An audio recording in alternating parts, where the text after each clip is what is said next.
The Richest Man in Babylon. George S. Clason. The Richest Man in Babylon 1926. Ahead of you stretches your future like a road leading into the distance. Along that road are ambitions you wish to accomplish, desires you wish to gratify. To bring your ambitions and desires to fulfillment, you must be successful with money. Use the financial principles made clear in the pages which follow. Let them guide you away from the stringencies of a lean purse to that fuller, happier life a full purse makes possible. Like the law of gravity, they are universal and unchanging. May they prove for you, as they have proven to so many others, a sure key to a fat purse, larger bank balances and gratifying financial progress. Lo, money is plentiful for those who understand the simple rules of its acquisition. 1. Start thy purse to fattening. 2. Control thy expenditures. 3. Make thy gold multiply. 4. Guard thy treasures from loss. 5. Make of thy dwelling a profitable investment. 6. Ensure a future income. 7. Increase thy ability to earn. About the author. George Samuel Clason was born in Louisiana, Missouri, on November 7, 1874. He attended the University of Nebraska and served in the United States Army during the Spanish-American War. Beginning a long career in publishing, he founded the Clason Map Company of Denver, Colorado, and published the first road atlas of the United States and Canada. In 1926, he issued the first of a famous series of pamphlets on thrift and financial success, using parables set in ancient Babylon to make each of his points. These were distributed in large quantities by banks and insurance companies and became familiar to millions, the most famous being The Richest Man in Babylon, the parable from which the present volume takes its title. These Babylonian parables have become a modern inspirational classic. Forward, our prosperity as a nation depends upon the personal financial prosperity of each of us as individuals. This book deals with the personal successes of each of us.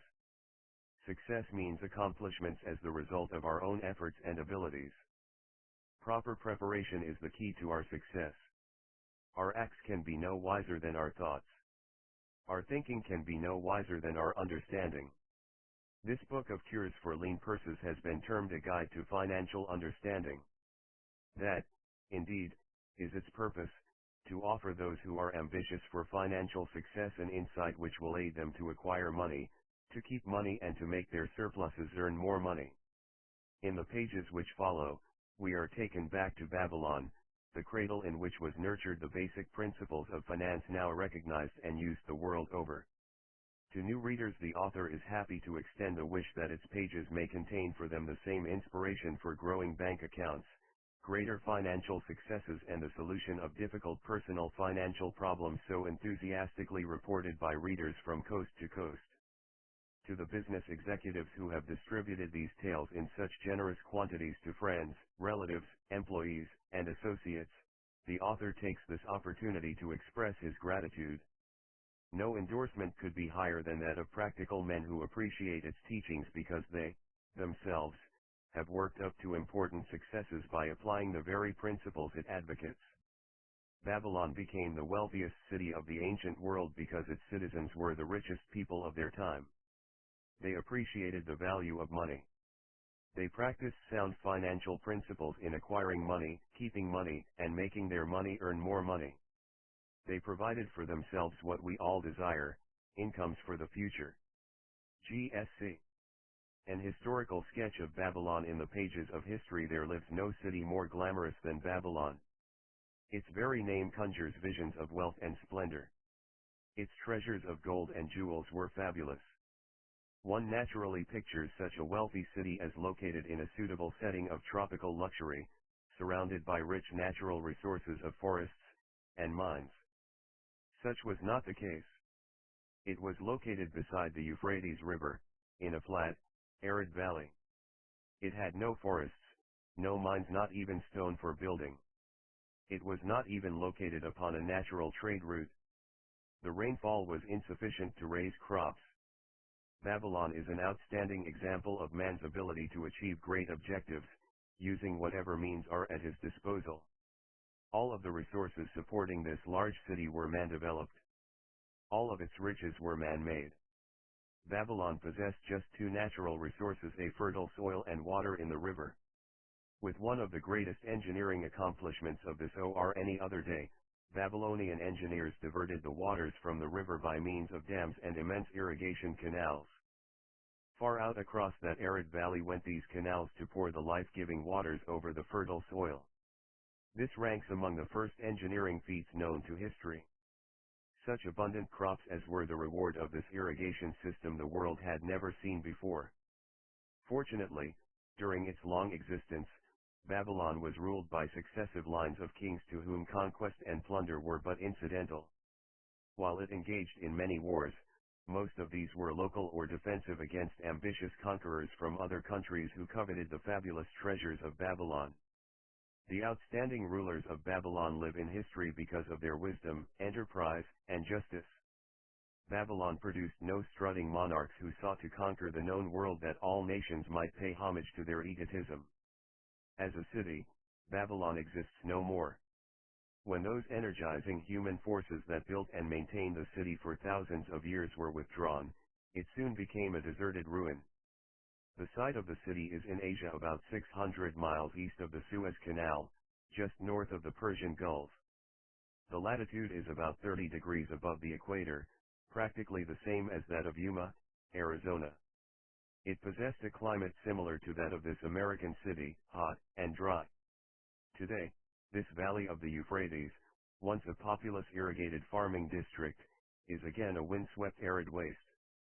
Scant grass and desert shrubs strive for existence against the windblown sands. Gone are the fertile fields, the mammoth cities and the long caravans of rich merchandise. Nomadic bands of Arabs, securing a scant living by tending small herds, are the only inhabitants. Such it has been since about the beginning of the Christian era. Dotting this valley are earthen hills. For centuries, they were considered by travelers to be nothing else. The attention of archaeologists were finally attracted to them because of broken pieces of pottery and brick washed down by the occasional rainstorms. Expeditions, financed by European and American museums, were sent here to excavate and see what could be found. Picks and shovels soon proved these hills to be ancient cities. City graves, they might well be called. Babylon was one of these. Over it for something like 20 centuries, the winds had scattered the desert dust.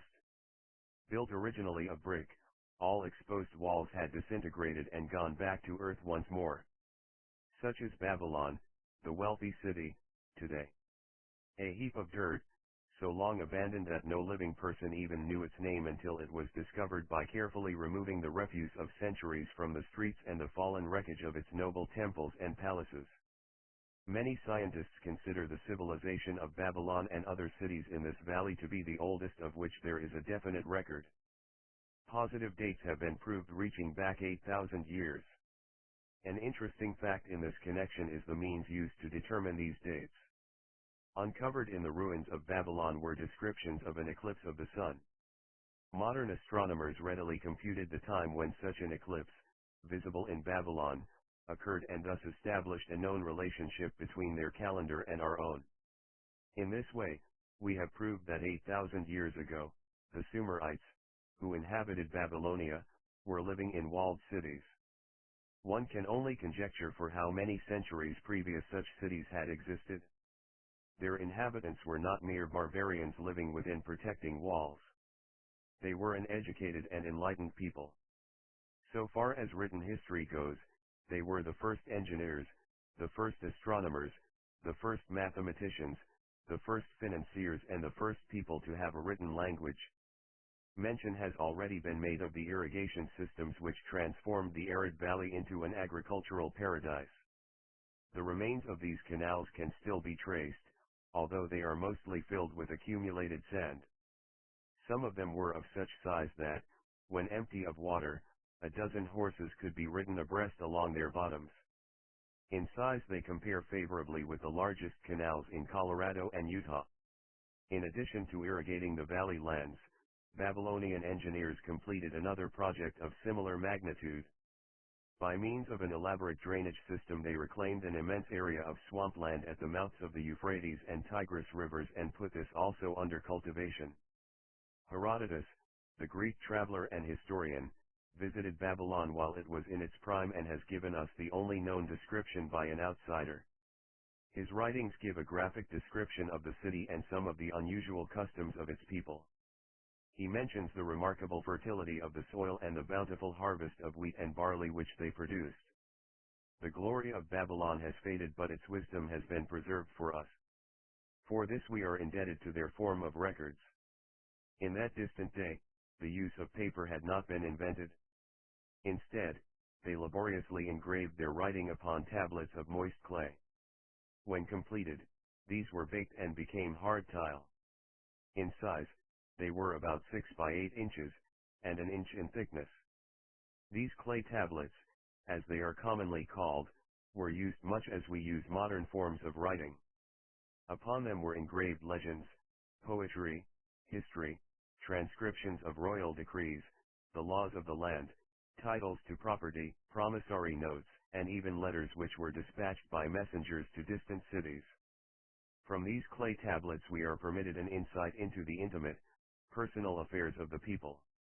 For example, one tablet, evidently from the records of a country storekeeper, relates that upon the given date a certain named customer brought in a cow and exchanged it for 7 sacks of wheat, 3 being delivered at the time and the other 4 to await the customer's pleasure.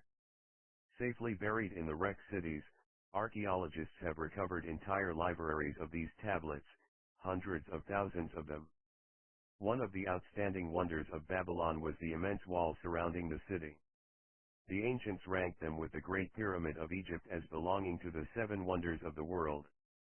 Queen Semiramis is credited with having erected the first walls during the early history of the city. Modern excavators have been unable to find any trace of the original walls. Nor is their exact height known. From mention made by early writers, it is estimated they were about 50 to 60 feet high, faced on the outer side with burnt brick and further protected by a deep moat of water. The later and more famous walls were started about 600 years before the time of Christ by King Nabopolassar. Upon such a gigantic scale did he plan the rebuilding, he did not live to see the work finished. This was left to his son, Nebuchadnezzar, whose name is familiar in biblical history. The height and length of these later walls staggers belief. They are reported upon reliable authority to have been about 160 feet high, the equivalent of the height of a modern 15-story office building. The total length is estimated as between 9 and 11 miles. So wide was the top that a 6-horse chariot could be driven around them. Of this tremendous structure, little now remains except portions of the foundations and the moat. In addition to the ravages of the elements, the Arabs completed the destruction by quarrying the brick for building purposes elsewhere. Against the walls of Babylon marched, in turn, the victorious armies of almost every conqueror of that age of wars of conquest. A host of kings laid siege to Babylon, but always in vain. Invading armies of that day were not to be considered lightly. Historians speak of such units as 10,000 horsemen, 25,000 chariots, 1,200 regiments of foot soldiers with 1,000 men to the regiment. Often 2 or 3 years of preparation would be required to assemble war materials and depots of food along the proposed line of march. The city of Babylon was organized much like a modern city. There were streets and shops. Peddlers offered their wares through residential districts. Priests officiated in magnificent temples. Within the city was an inner enclosure for the royal palaces. The walls about this were said to have been higher than those about the city. The Babylonians were skilled in the arts. These included sculpture, painting, weaving, gold working and the manufacture of metal weapons and agricultural implements. Their jewelers created most artistic jewelry. Many samples have been recovered from the graves of its wealthy citizens and are now on exhibition in the leading museums of the world. At a very early period when the rest of the world was still hacking at trees with stone-headed axes, or hunting and fighting with flint-pointed spears and arrows, the Babylonians were using axes, spears and arrows with metal heads. The Babylonians were clever financiers and traders. So far as we know, they were the original inventors of money as a means of exchange, of promissory notes and written titles to property. Babylon was never entered by hostile armies until about 540 years before the birth of Christ. Even then the walls were not captured. The story of the fall of Babylon is most unusual. Cyrus, one of the great conquerors of that period, intended to attack the city and hoped to take its impregnable walls. Advisors of Nabonidus, the king of Babylon, persuaded him to go forth to meet Cyrus and give him battle without waiting for the city to be besieged. In the succeeding defeat to the Babylonian army, it fled away from the city. Cyrus, thereupon, entered the open gates and took possession without resistance. Thereafter the power and prestige of the city gradually waned until, in the course of a few hundred years, it was eventually abandoned, deserted, left for the winds and storms to level once again to that desert earth from which its grandeur had originally been built. Babylon had fallen, never to rise again, but to its civilization owes much. The eons of time have crumbled to dust the proud walls of its temples, but the wisdom of Babylon endures. Money is the medium by which earthly success is measured. Money makes possible the enjoyment of the best the earth affords. Money is plentiful for those who understand the simple laws which govern its acquisition. Money is governed today by the same laws which controlled it when prosperous men thronged the streets of Babylon, 6,000 years ago. The man who desired gold Bansur, the chariot builder of Babylon, was thoroughly discouraged.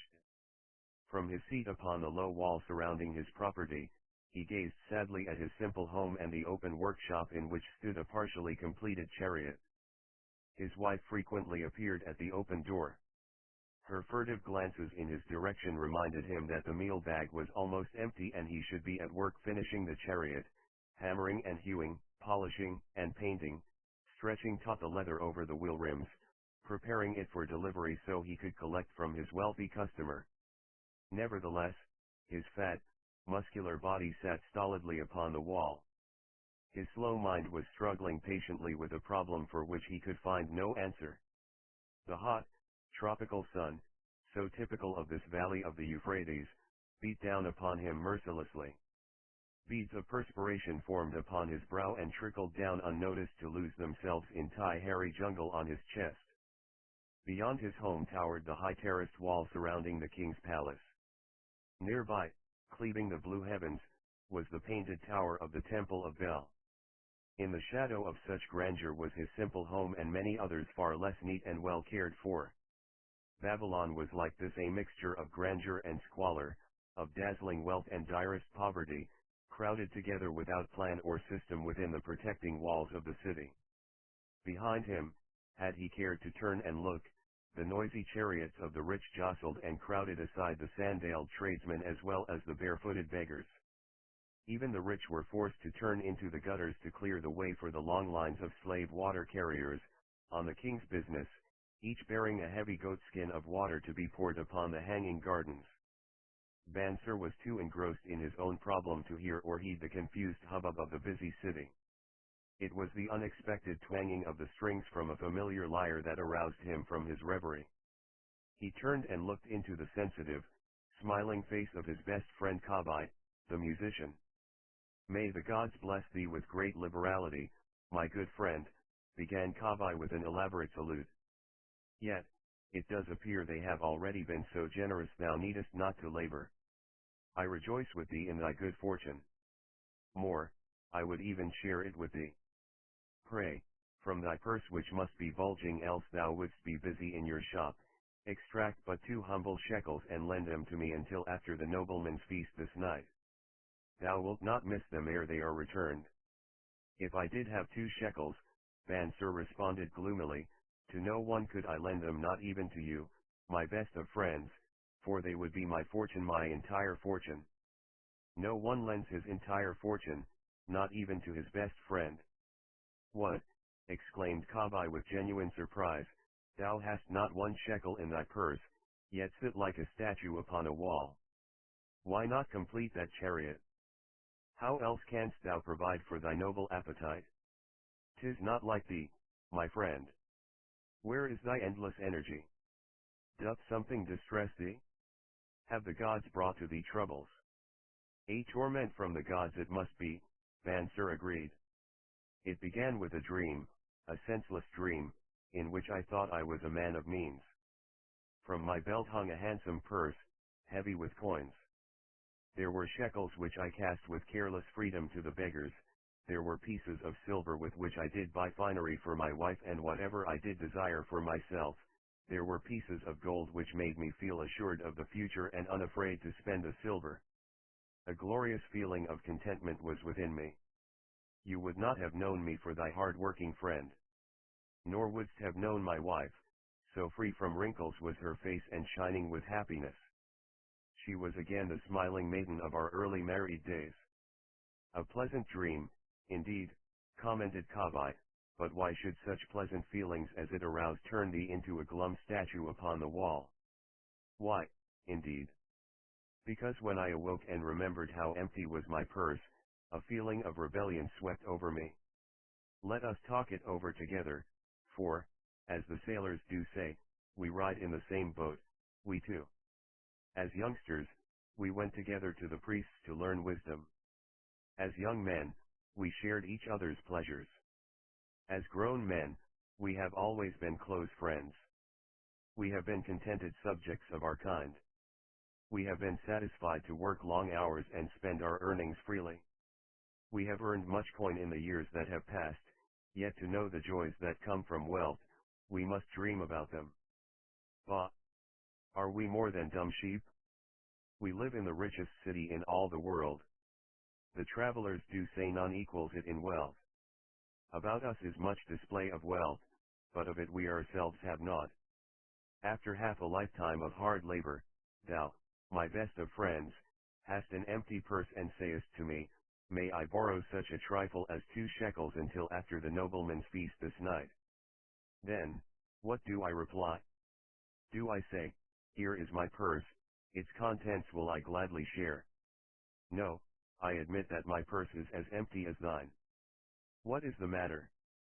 Why cannot we acquire silver and gold more than enough for food and robes? Consider, also, our sons, Bansir continued, are they not 17 following in the footsteps of their fathers?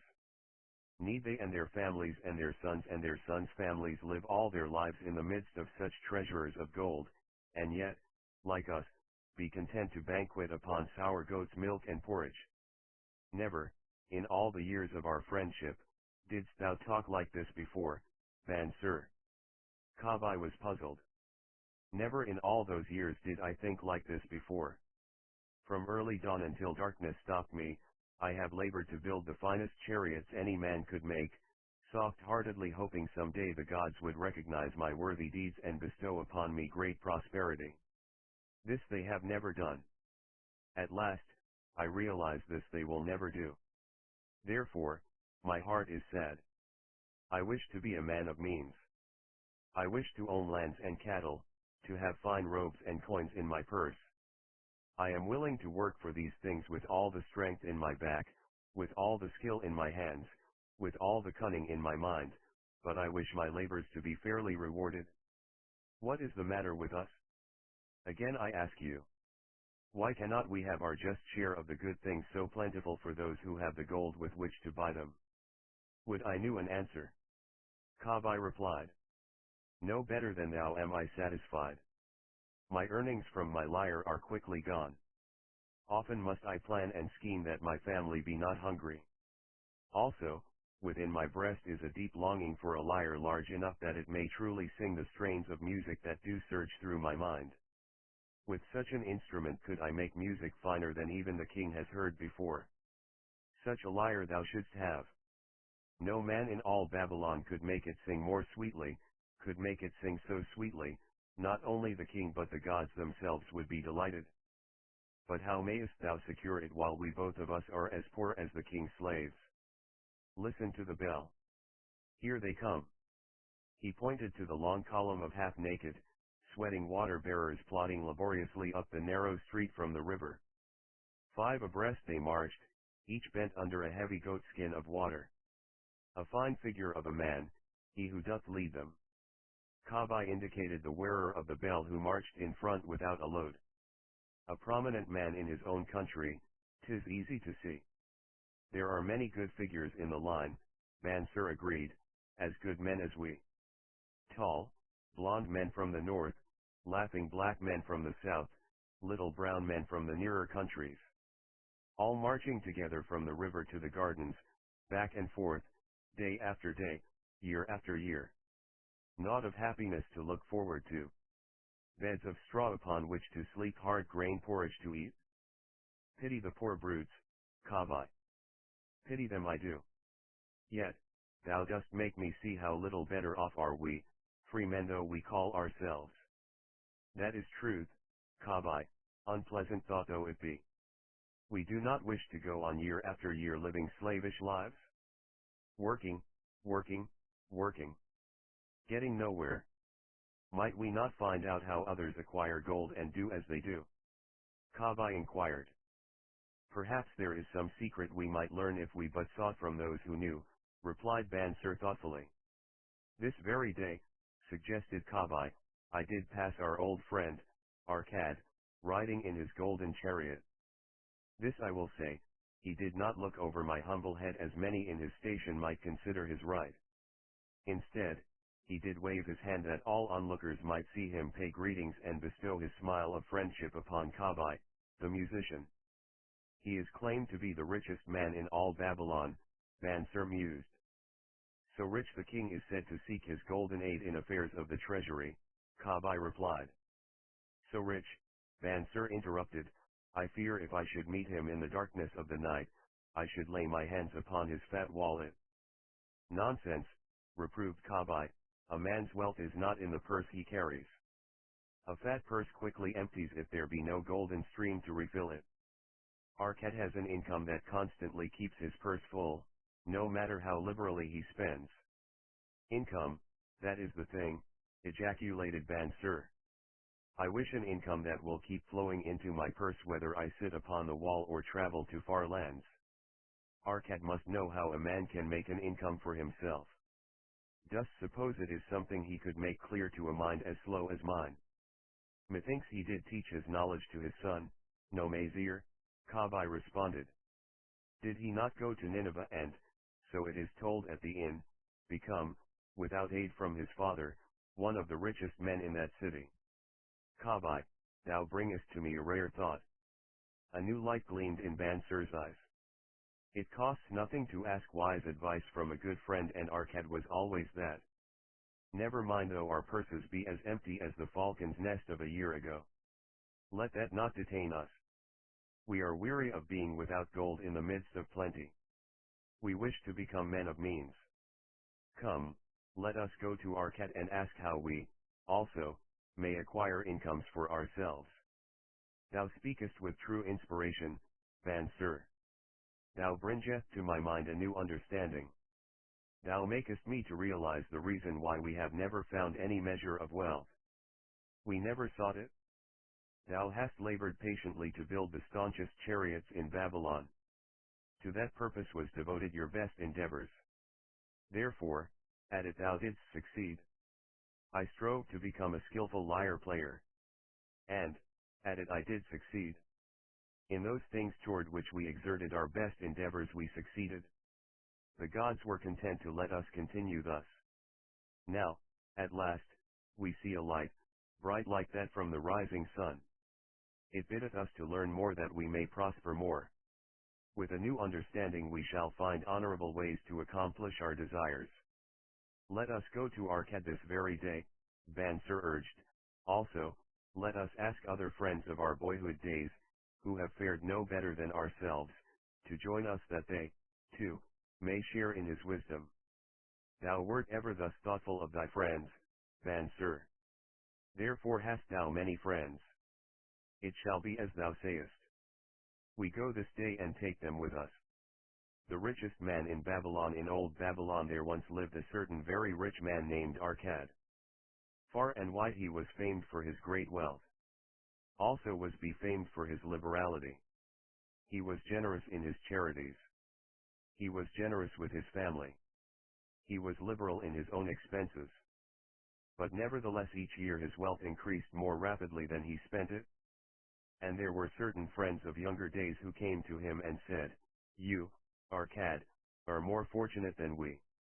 You have become the richest man in all Babylon while we struggle for existence. You can wear the finest garments and you can enjoy the rarest foods, while we must be content if we can clothe our families in raiment that is presentable and feed them as best we can. Yet, once we were equal. We studied under the same master. We played in the same games. And in neither the studies nor the games did you outshine us. And in the years since, you have been no more an honorable citizen than we. Nor have you worked harder or more faithfully, insofar as we can judge. Why, then, should a fickle fate single you out to enjoy all the good things of life and ignore us who are equally deserving?" Thereupon Arkad remonstrated with them, saying, "If you have not acquired more than a bare existence in the years since we were youths, it is because you either have failed to learn the laws that govern the building of wealth, or else you do not observe them.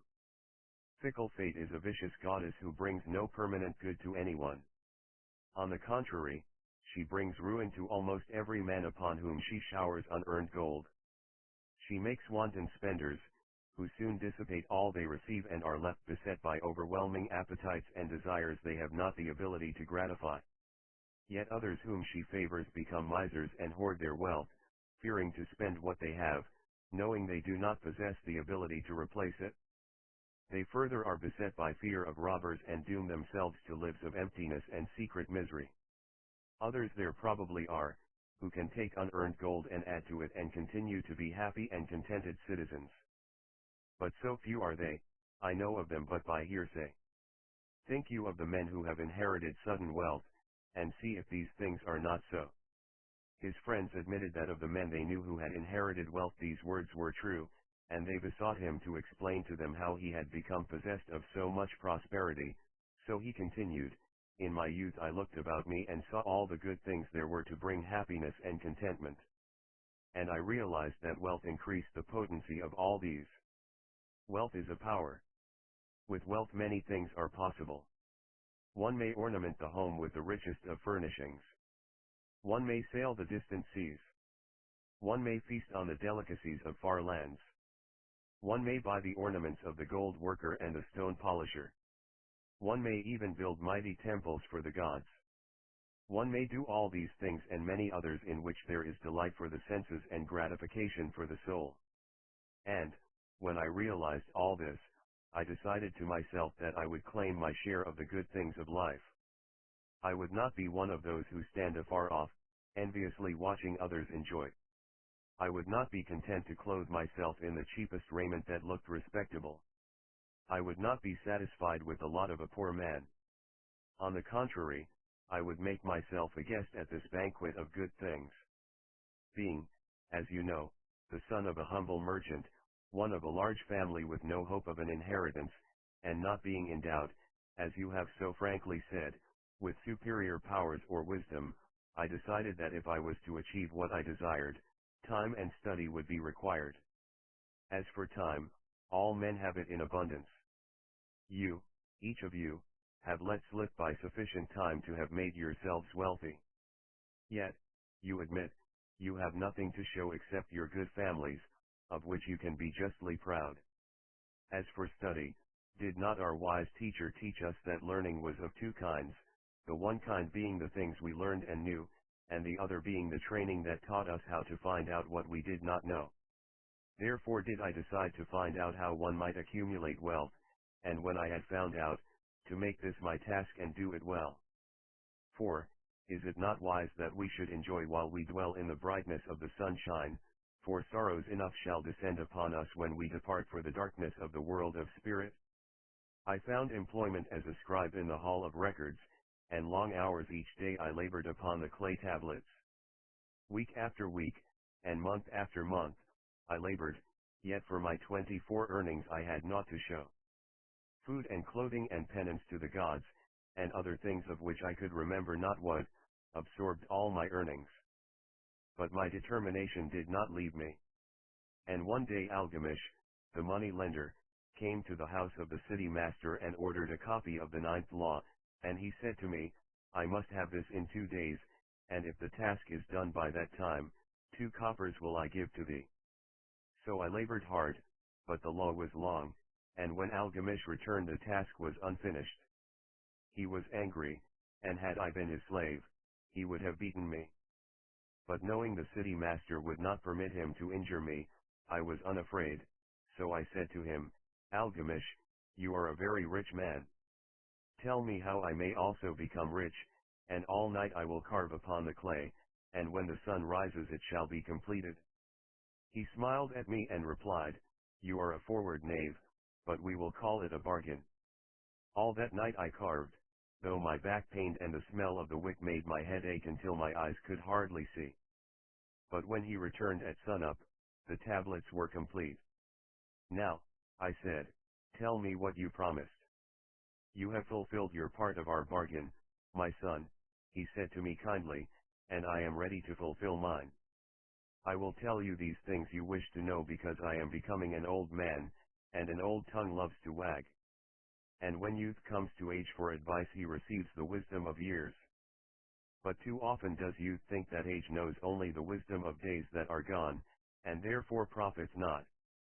But remember this, the sun that shines today is the sun that shone when thy father was born, and will still be shining when thy last grandchild shall pass into the darkness. The thoughts of youth, he continued, are bright lights that shine forth like the meteors that oft make brilliant the sky, but the wisdom of age is like the fixed stars that shine so unchanged that the sailor may depend upon them to steer his course. Mark you well my words, for if you do not you will fail to grasp the truth that I will tell you, and you will think that your night's work has been in vain. Then he looked at me shrewdly from under his shaggy brows and said in a low, forceful tone, I found the road to wealth when I decided that a part of all I earned was mine to keep. And so will you.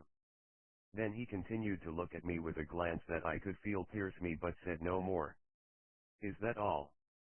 I asked. That was sufficient to change the heart of a sheepherder into the heart of a money-lender, he replied.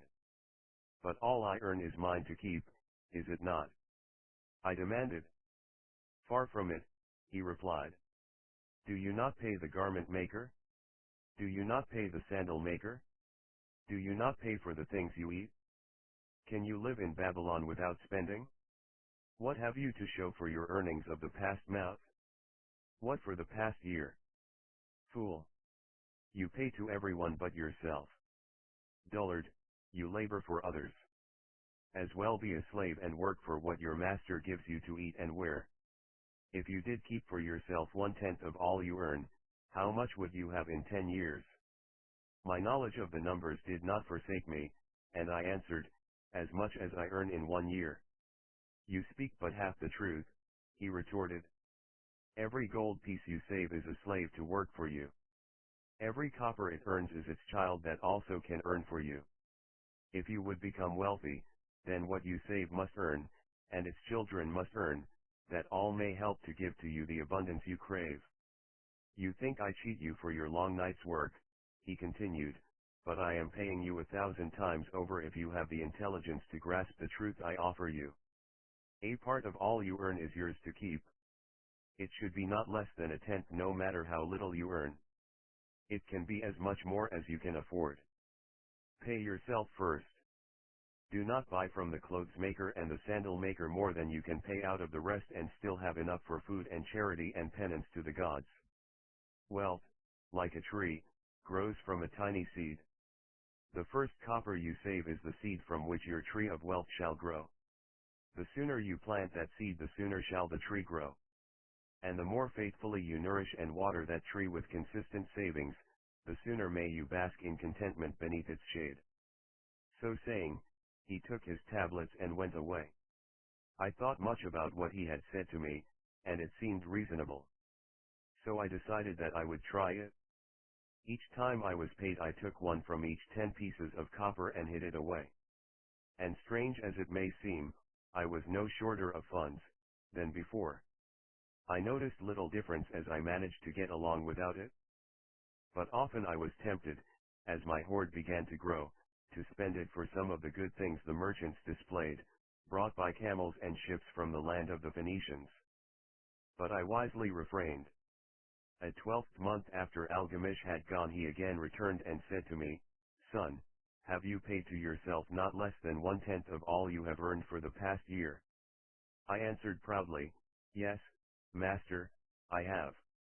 "That is good," he answered, beaming upon me, "and what have you done with it?" "I have given it to Azmur, the brickmaker, who told me he was traveling over the far seas and in Tyre he would buy for me the rare jewels of the Phoenicians. When he returns we shall sell these at high prices and divide the earnings." "Every fool must learn," he growled, "but why trust the knowledge of a brickmaker about jewels? Would you go to the bread maker to inquire about the stars? No, by my tunic, you would go to the astrologer, if you had power to think. Your savings are gone, youth, you have jerked your wealth tree up by the roots. But plant another. Try again. And next time if you would have advice about jewels, go to the jewel merchant. If you would know the truth about sheep, go to the herdsman. Advice is one thing that is freely given away, but watch that you take only what is worth having. He who takes advice about his savings from one who is inexperienced in such matters, shall pay with his savings for proving the falsity of their opinions." Saying this, he went away. And it was as he said. For the Phoenicians are scoundrels and sold to Azmur worthless bits of glass that looked like gems. But as Algamish had bid me, I again saved each 10th copper, for I now had formed the habit and it was no longer difficult. Again, 12 months later, Algamish came to the room of the scribes and addressed me. "What progress have you made since last I saw you?" "I have paid myself faithfully," I replied, "and my savings I have entrusted to Ager the shield maker, to buy bronze, and each 4th month he does pay me the rental." "That is good. And what do you do with the rental?" "I do have a great feast with honey and fine wine and spiced cake. Also I have bought me a scarlet tunic. And some day I shall buy me a young ass upon which to ride." To which Algamish laughed, "You do eat the children of your savings. Then how do you expect them to work for you? And how can they have children that will also work for you? First get thee an army of golden slaves and then many a rich banquet may you enjoy without regret." So saying he again went away. 25 Brought to you by http://thediamondsmine.com. Nor did I again see him for 2 years, when he once more returned and his face was full of deep lines and his eyes drooped, for he was becoming a very old man. And he said to me, "Arcad, hast thou yet achieved the wealth thou dreamed of?" And I answered, "Not yet all that I desire, but some I have and it earns more, and its earnings earn more." "And do you still take the advice of brickmakers?" "About brickmaking they give good advice," I retorted. "Arcad," he continued, "you have learned your lessons well. You first learned to live upon less than you could earn. Next you learned to seek advice from those who were competent through their own experiences to give it. And, lastly, you have learned to make gold work for you. You have taught yourself how to acquire money, how to keep it, and how to use it. Therefore, you are competent for a responsible position. I am becoming an old man. My sons think only of spending and give no thought to earning. My interests are great and I fear too much for me to look after. If you will go to Nippur and look after my lands there, I shall make you my partner and you shall share in my estate." So I went to Nippur and took charge of his holdings, which were large. And because I was full of ambition and because I had mastered the 3 laws of successfully handling wealth, I was enabled to increase greatly the value of his properties. So I prospered much, and when the spirit of Algamish departed for the sphere of darkness, I did share in his estate as he had arranged under the law. So spake Arcad, and when he had finished his tale, one of his friends said, "You were indeed fortunate that Algamish made of you an heir." "Fortunate only in that I had the desire to prosper before I first met him. For 4 years did I not prove my definiteness of purpose by keeping 1/10 of all earned? Would you call a fisherman lucky who for years so studied the habits of the fish that with each changing wind he could cast his nets about them? Opportunity is a haughty goddess who wastes no time with those who are unprepared. You had strong willpower to keep on after you lost your first year's savings. You are unusual in that way, spoke up another. Willpower, retorted Arcad. What nonsense! Do you think willpower gives a man the strength to lift a burden the camel cannot carry, or to draw a load the oxen cannot budge? Willpower is but the unflinching purpose to carry a task you set for yourself to fulfillment. If I set for myself a task, be it ever so trifling, I shall see it through. How else shall I have confidence in myself to do important things? Should I say to myself, for 100 days as I walk across the bridge into the city, I will pick from the road a pebble and cast it into the stream, I would do it? If on the 7th day I passed by without remembering, I would not say to myself, tomorrow I will cast 2 pebbles which will do as well. Instead, I would retrace my steps and cast the pebble. Nor on the 20th day would I say to myself, Arcad, this is useless. What does it avail you to cast a pebble every day? Throw in a handful and be done with it. No, I would not say that nor do it. When I set a task for myself, I complete it. Therefore, I am careful not to start difficult and impractical tasks, because I love leisure. And then another friend spoke up and said, if what you tell is true, and it does seem as you have said, reasonable, then being so simple, if all men did it, there would not be enough wealth to go around. Wealth grows wherever men exert energy, Arcad replied. If a rich man builds him a new palace, is the gold he pays out gone? No, the brickmaker has part of it and the laborer has part of it, and the artist has part of it. And everyone who labors upon the house has part of it, yet when the palace is completed, is it not worth all it cost? And is the ground upon which it stands not worth more because it is there? And is the ground that adjoins it not worth more because it is there? Wealth grows in magic ways. No man can prophesy the limit of it. Have not the Phoenicians built great cities on barren coasts with the wealth that comes from their ships of commerce on the seas? What then do you advise us to do that we also may become rich? Asked still another of his friends. The years have passed and we are no longer young men and we have nothing put by. I advise that you take the wisdom of Algamish and say to yourselves, a part of all I earn is mine to keep. Say it in the morning when you first arise. Say it at noon. Say it at night. Say it each hour of every day. Say it to yourself until the words stand out like letters of fire across the sky. Impress yourself with the idea. Fill yourself with the thought. Then take whatever portion seems wise. Let it be not less than 1/10 and lay it by. Arrange your other expenditures to do this if necessary. But lay by that portion first. Soon you will realize what a rich feeling it is to own a treasure upon which you alone have claim. As it grows it will stimulate you. A new joy of life will thrill you. Greater efforts will come to you to earn more. For of your increased earnings, will not the same percentage be also yours to keep? Then learn to make your treasure work for you. Make it your slave. Make its children and its children's children work for you. Ensure an income for thy future. Look thou at the aged and forget not that in the days to come thou also will be numbered among them. Therefore invest thy treasure with greatest caution that it be not lost. Usurious rates of return are deceitful sirens that sing but to lure the unwary upon the rocks of loss and remorse. Provide also that thy family may not want should the gods call thee to their realms. For such protection it is always possible to make provision with small payments at regular intervals. Therefore the provident man delays not in expectation of a large sum becoming available for such a wise purpose. Counsel with wise men. Seek the advice of men whose daily work is handling money. Let them save you from such an error as I myself made in entrusting my money to the judgment of Ismur, the brickmaker.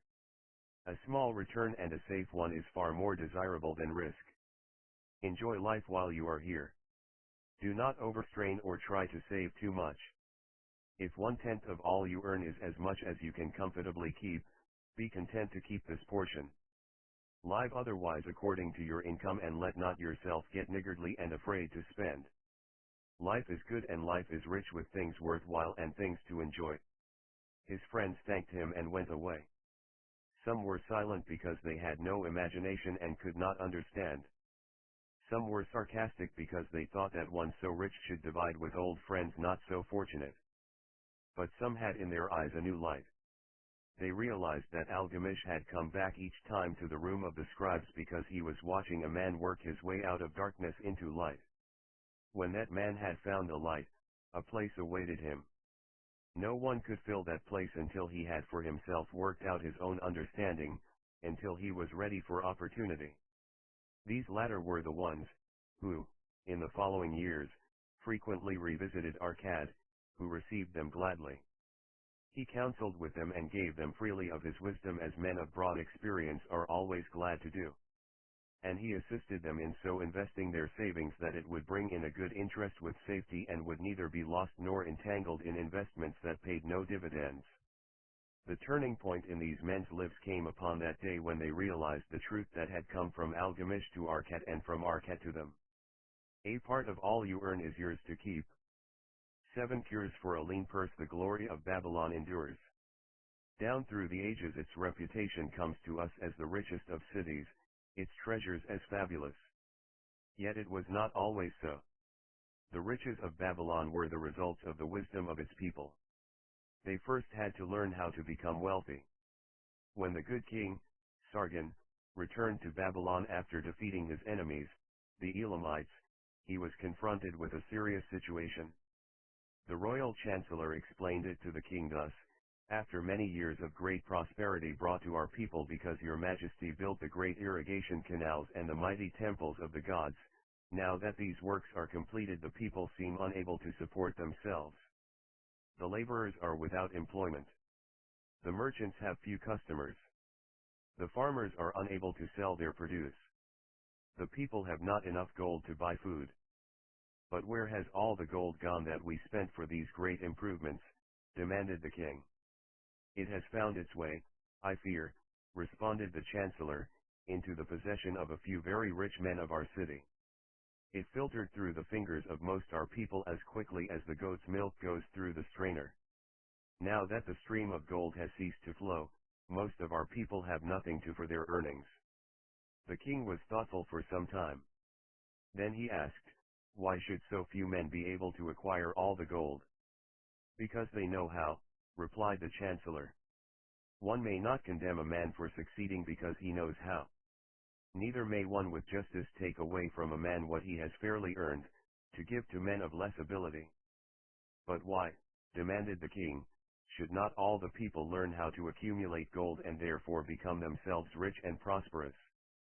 Quite possible, your excellency. But who can teach them? Certainly not the priests, because they know naught of money-making. Who knows best in all our city how to become wealthy, Chancellor? Asked the king. Thy question answers itself, your majesty. Who has amassed the greatest wealth, in Babylon? Well said, my able chancellor. It is Arcad. He is richest man in Babylon. Bring him before me on the morrow. Upon the following day, as the king had decreed, Arcad appeared before him, straight and sprightly despite his 80 years and 10. Arcad, spoke the king, is it true thou art the richest man in Babylon? So it is reported, your majesty, and no man disputes it. How becamest thou so wealthy? By taking advantage of opportunities available to all citizens of our good city. Thou hadst nothing to start with. Only a great desire for wealth. Besides this, nothing. Arcad, continued the king, our city is in a very unhappy state because a few men know how to acquire wealth and therefore monopolize it, while the mass of our citizens lack the knowledge of how to keep any part of the gold they receive. It is my desire that Babylon be the wealthiest city in the world. Therefore, it must be a city of many wealthy men. Therefore, we must teach all the people how to acquire riches. Tell me, Arcad, is there any secret to acquiring wealth? Can it be taught? It is practical, your majesty. That which one man knows can be taught to others. The king's eyes glowed. Arcad, thou speak the words I wish to hear. Wilt thou lend thyself to this great cause? Wilt thou teach thy knowledge to a school for teachers, each of whom shall teach others until there are enough trained to teach these truths to every worthy subject in my domain? Arcad bowed and said, I am thy humble servant to command. Whatever knowledge I possess will I gladly give for the betterment of my fellow men and the glory of my king. Let your good chancellor arrange for me a class of 100 men, and I will teach to them those 7 cures which did fatten my purse, than which there was none leaner in all Babylon. A fortnight later, in compliance with the king's command, the chosen 100 assembled in the great hall of the Temple of Learning, seated upon colorful rings in a semicircle. Arcad sat beside a small taboret upon which smoked a sacred lamp, sending forth a strange and pleasing odor. Behold, the richest man in Babylon, whispered a student, nudging his neighbor as Arcad arose. He is but a man even as the rest of us. As a dutiful subject of our great king, Arcad began, I stand before you in his service. Because once I was a poor youth who did greatly desire gold, and because I found knowledge that enabled me to acquire it, he asks that I impart unto you my knowledge. I started my fortune in the humblest way. I had no advantage not enjoyed as fully by you and every citizen in Babylon. The first storehouse of my treasure was a well purse. I loaded its useless emptiness. I desired it be round and full, clinking with the sound of gold. Therefore, I sought every remedy for a lean purse. I found 7. To you, who are assembled before me, shall I explain the 7 cures for a lean purse which I do recommend to all men who desire much gold. Each day for 7 days will I explain to you one of the 7 remedies. Listen attentively to the knowledge that I will impart. Debate it with me. Discuss it among yourselves. Learn these lessons thoroughly, that ye may also plant in your own purse the seed of wealth. First must each of you start wisely to build a fortune of his own. Then wilt thou be competent, and only then, to teach these truths to others. I shall teach to you in simple ways how to fatten your purses. This is the first step leading to the temple of wealth, and no man may climb who cannot plant his feet firmly upon the first step. We shall now consider the first cure. The first cure: start thy purse to fattening. Arcad addressed a thoughtful man in the second row. My good friend, at what craft workest thou? I, replied the man, am a scribe and carve records upon the clay tablets. Even at such labor did I myself earn my first coppers. Therefore, thou hast the same opportunity to build a fortune. He spoke to a florid-faced man, farther back. Pray tell also, what dost thou to earn thy bread? I, responded this man, am a meat butcher. I do buy the goats the farmers raise and kill them, and sell the meat to the housewives and the hides to the sandal makers. Because thou dost also labor and earn, thou hast every advantage to succeed that I did possess. In this way did Arcad proceed to find out how each man labored to earn his living. When he had done questioning them, he said, Now, my students, ye can see that there are many trades and labors at which men may earn coins. Each of the ways of earning is a stream of gold from which the worker doth divert by his labors a portion to his own purse. Therefore into the purse of each of you flows a stream of coins, large or small according to his ability. Is it not so? Thereupon they agreed that it was so.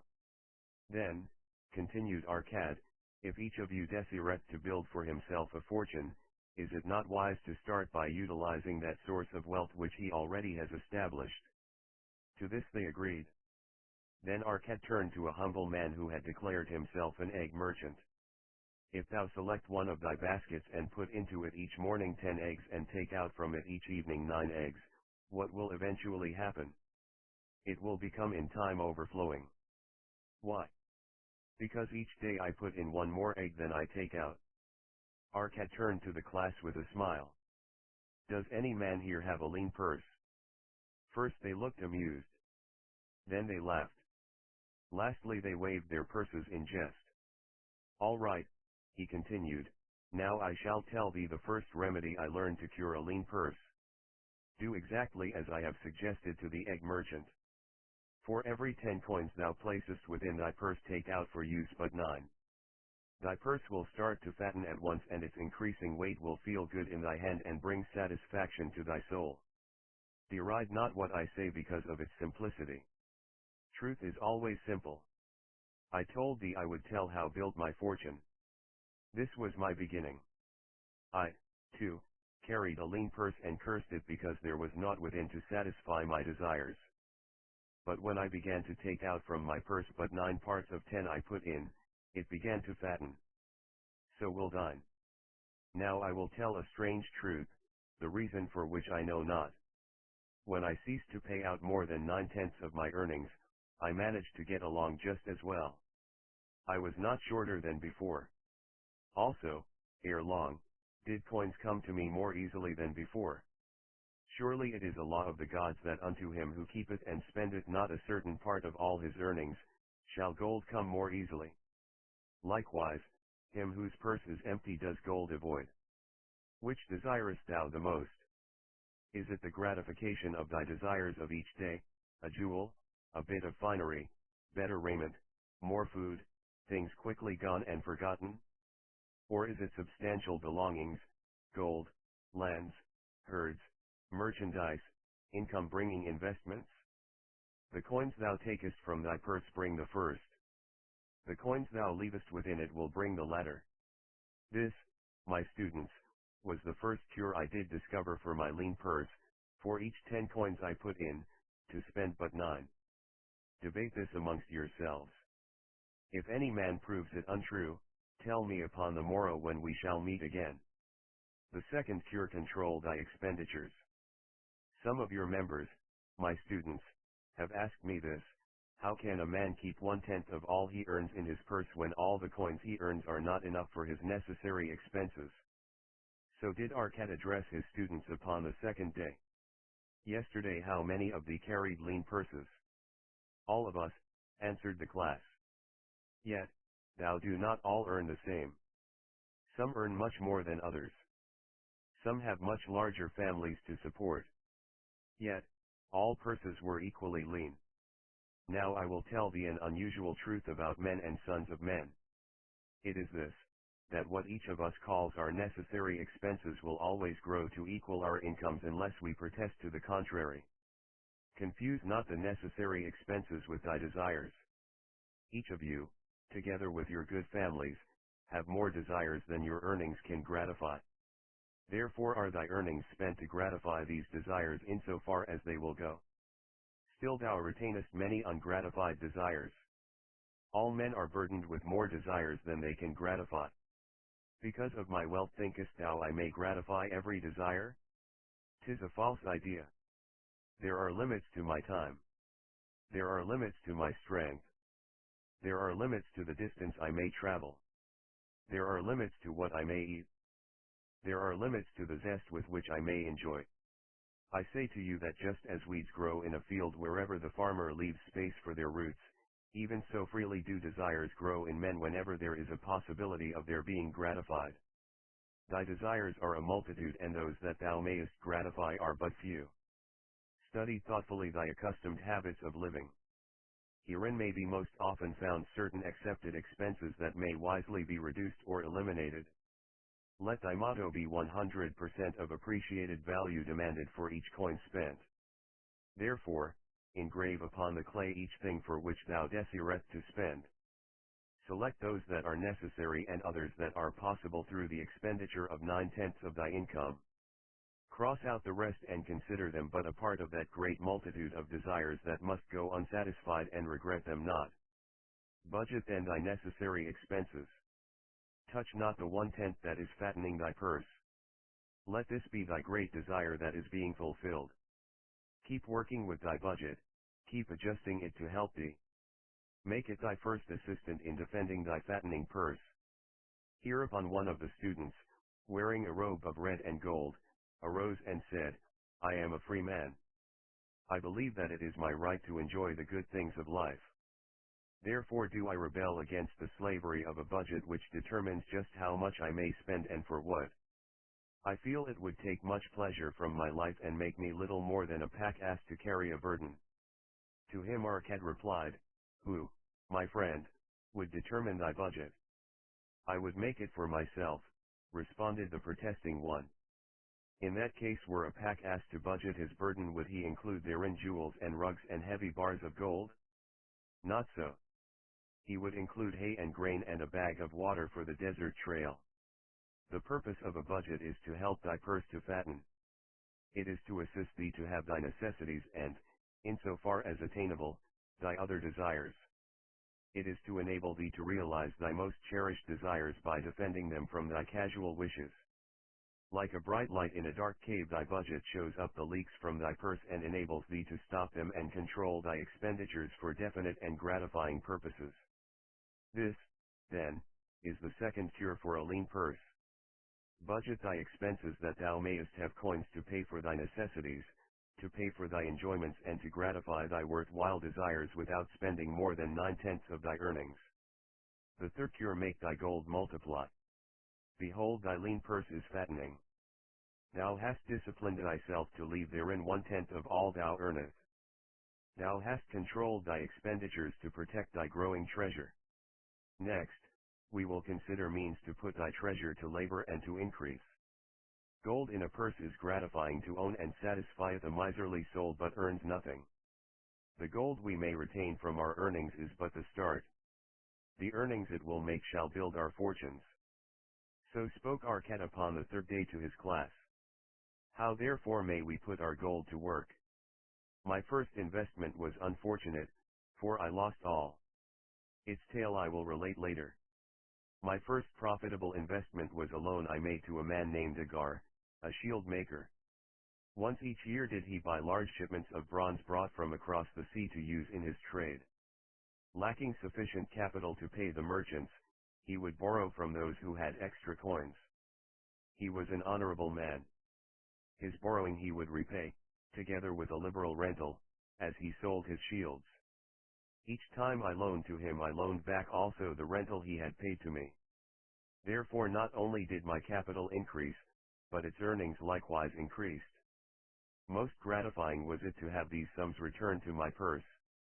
I tell you, my students, a man's wealth is not in the coins he carries in his purse, it is the income he buildeth, the golden stream that continually floweth into his purse and keepeth it always bulging. That is what every man desireth. That is what thou, each one of thee desireth, an income that continueth to come whether thou work or travel. Great income I have acquired. So great that I am called a very rich man. My loans to Agar were my first training in profitable investment. Gaining wisdom from this experience, I extended my loans and investments as my capital increased.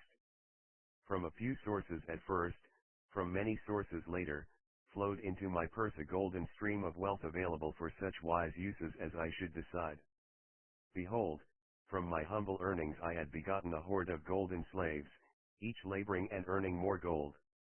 As they labored for me, so their children also labored and their children's children, until great was the income from their combined efforts. Gold increaseth rapidly when making reasonable earnings, as thou wilt see from the following. A farmer, when his first son was born, took 10 pieces of silver to a money lender and asked him to keep it on rental for his son until he became 20 years of age.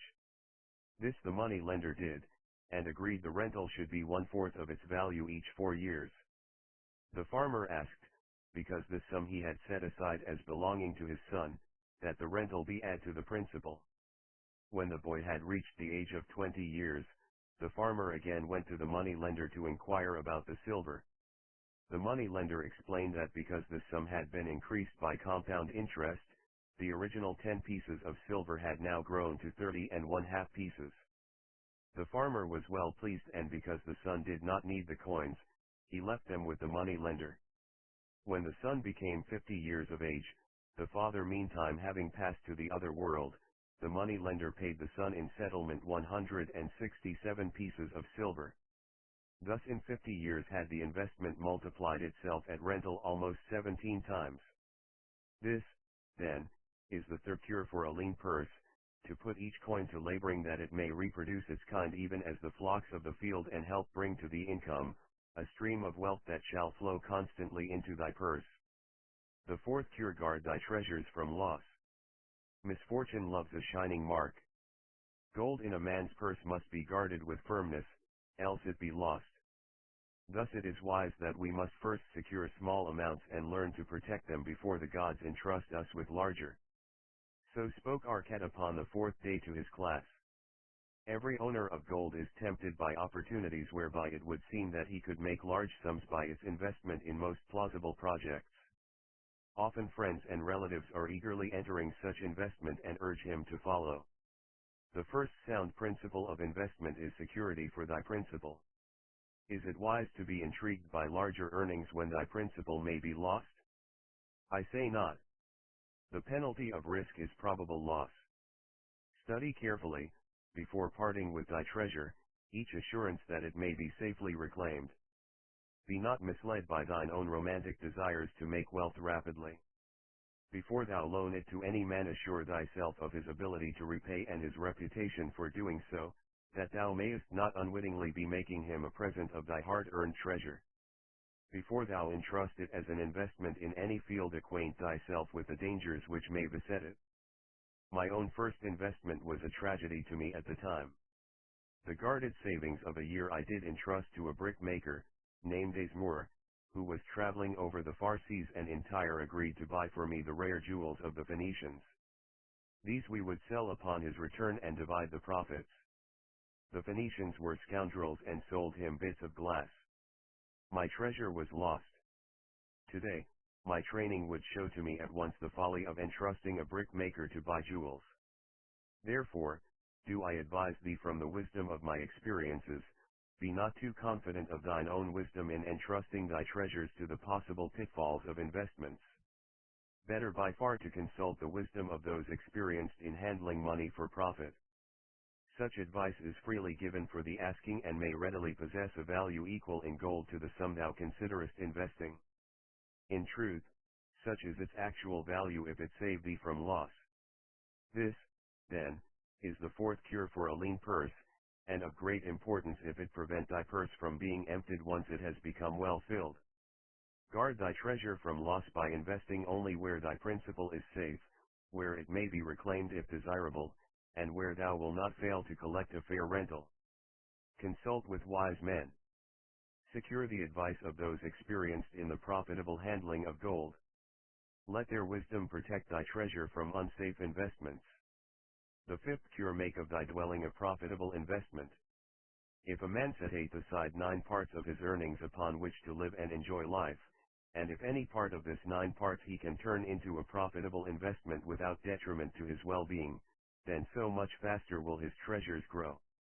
So spake Arquette to his class at their 5th lesson. All too many of our men of Babylon do raise their families in unseemly quarters. They do pay to exacting landlords liberal rentals for rooms where their wives have not a spot to raise the blooms that gladden a woman's heart, and their children have no place to play their games except in the unclean alleys.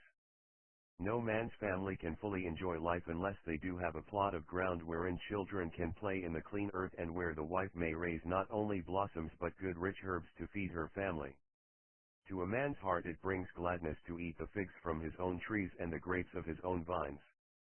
To own his own domicile and to have it a place he is proud to care for, putteth confidence in his heart and greater effort behind all his endeavors. Therefore, do I recommend that every man own the roof that sheltereth him and his. Nor is it beyond the ability of any well-intentioned man to own his home. Hath not our great king so widely extended the walls of Babylon that within them much land is now 48 unused and may be purchased at sums most reasonable? Also I say to you, my students, that the money lenders gladly consider the desires of men who seek homes and land for their families. Readily may thou borrow to pay the brickmaker and the builder for such commendable purposes, if thou canst show a reasonable portion of the necessary sum which thou thyself hast provided for the purpose. Then when the house be built, thou canst pay the money lender with the same regularity as thou didst pay the landlord.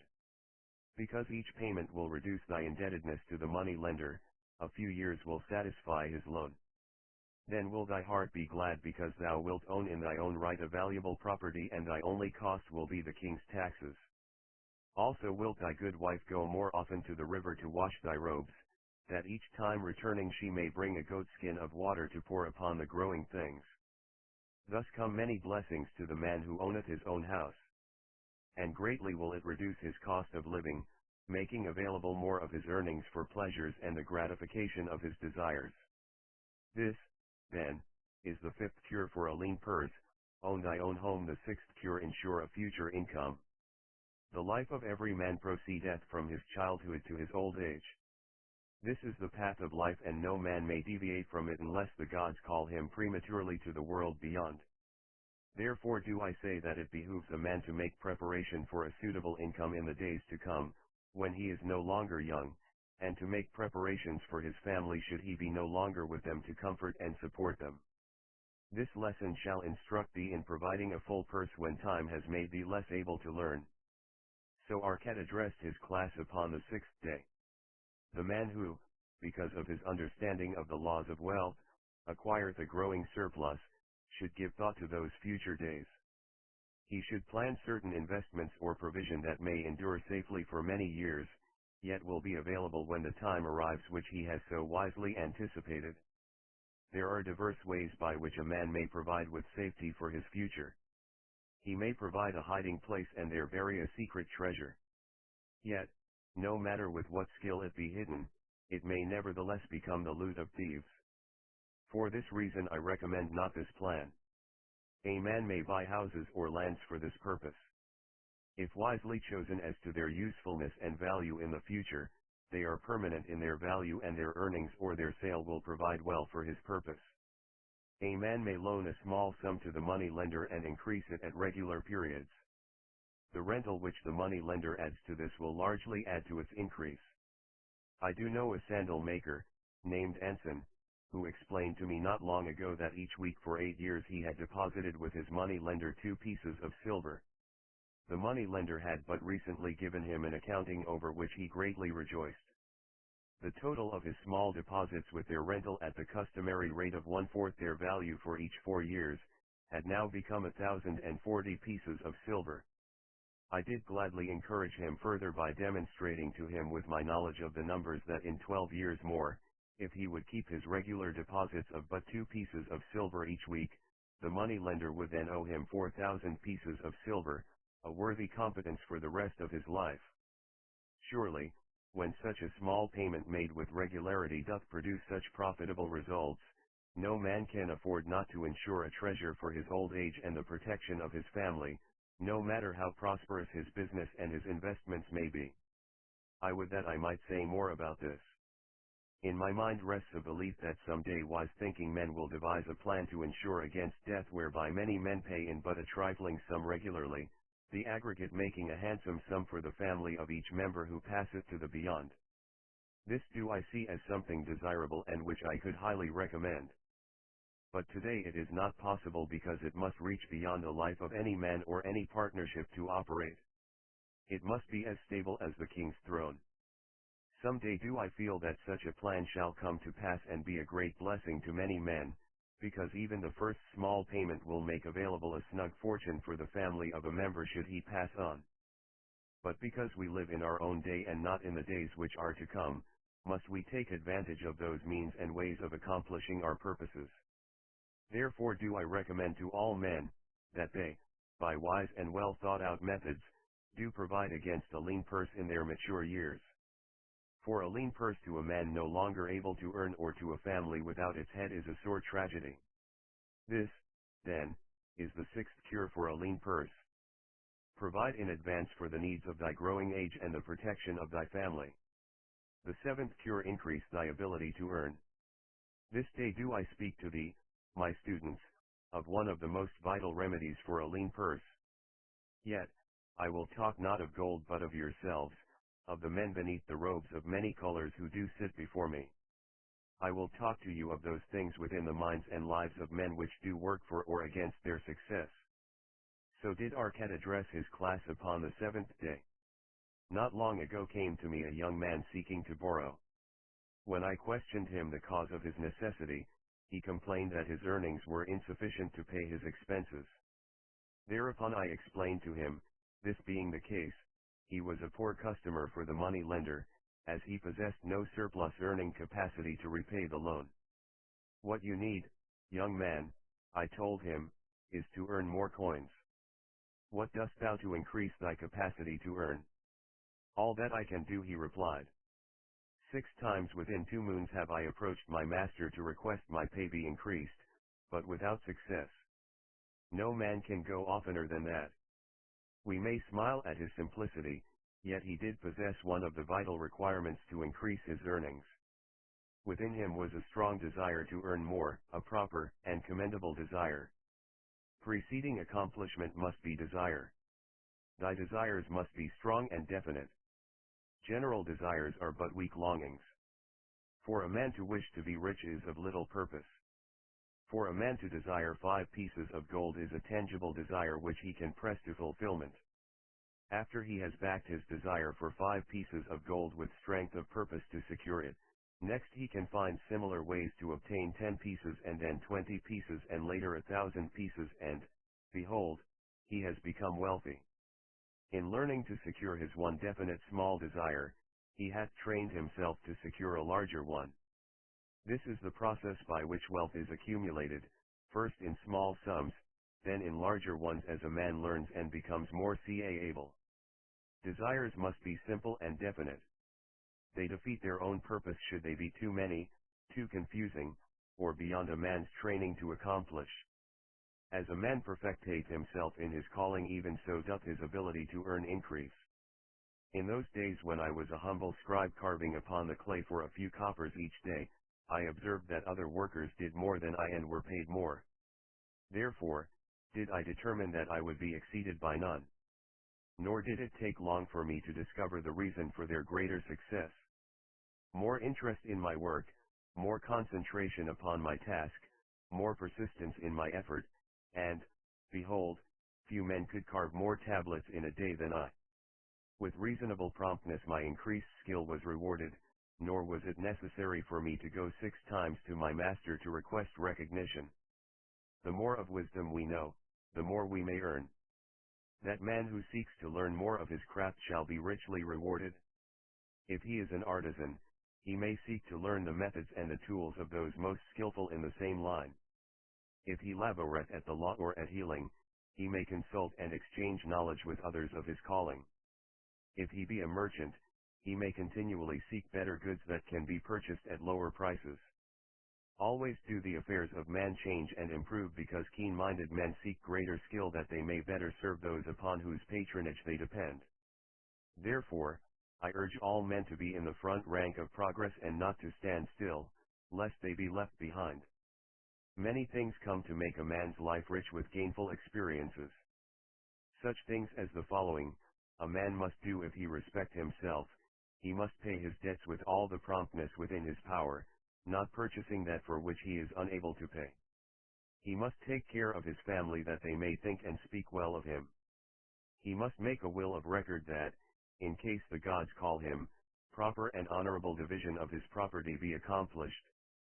He must have compassion upon those who are injured and smitten by misfortune and aid them within reasonable limits.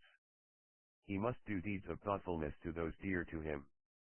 Thus the 7th and last remedy for a lean purse is to cultivate thy own powers, to study and become wiser, to become more skillful, to so act as to respect thyself. Thereby shalt thou acquire confidence in thyself to achieve thy carefully considered desires. These then are the 7 cures for a lean purse, which, out of the experience of a long and successful life, I do urge for all men who desire wealth. There is more gold in Babylon, my students, than thou dreamest of. There is abundance for all. Go thou forth and practice these truths that thou mayest prosper and grow wealthy, as is thy right. Go thou forth and teach these truths that every honorable subject of his majesty may also share liberally in the ample wealth of our beloved city. Meet the goddess of good luck. If a man be lucky, there is no foretelling the possible extent of his good fortune. Pitch him into the Euphrates and like as not he will swim out with a pearl in his hand. Babylonian proverb. The desire to be lucky is universal. It was just as strong in the breasts of men 4,000 years ago in ancient Babylon as it is in the hearts of men today. We all hope to be favored by the whimsical goddess of good luck. Is there some way we can meet her and attract, not only her favorable attention, but her generous favors? Is there a way to attract good luck? That is just what the men of ancient Babylon wished to know. It is exactly what they decided to find out. They were shrewd men and keen thinkers. That explains why their city became the richest and most powerful city of their time. In that distant past, they had no schools or colleges. Nevertheless, they had a center of learning, and a very practical one it was. Among the towered buildings in Babylon was one that ranked in importance with the palace of the king, the hanging gardens, and the temples of the gods.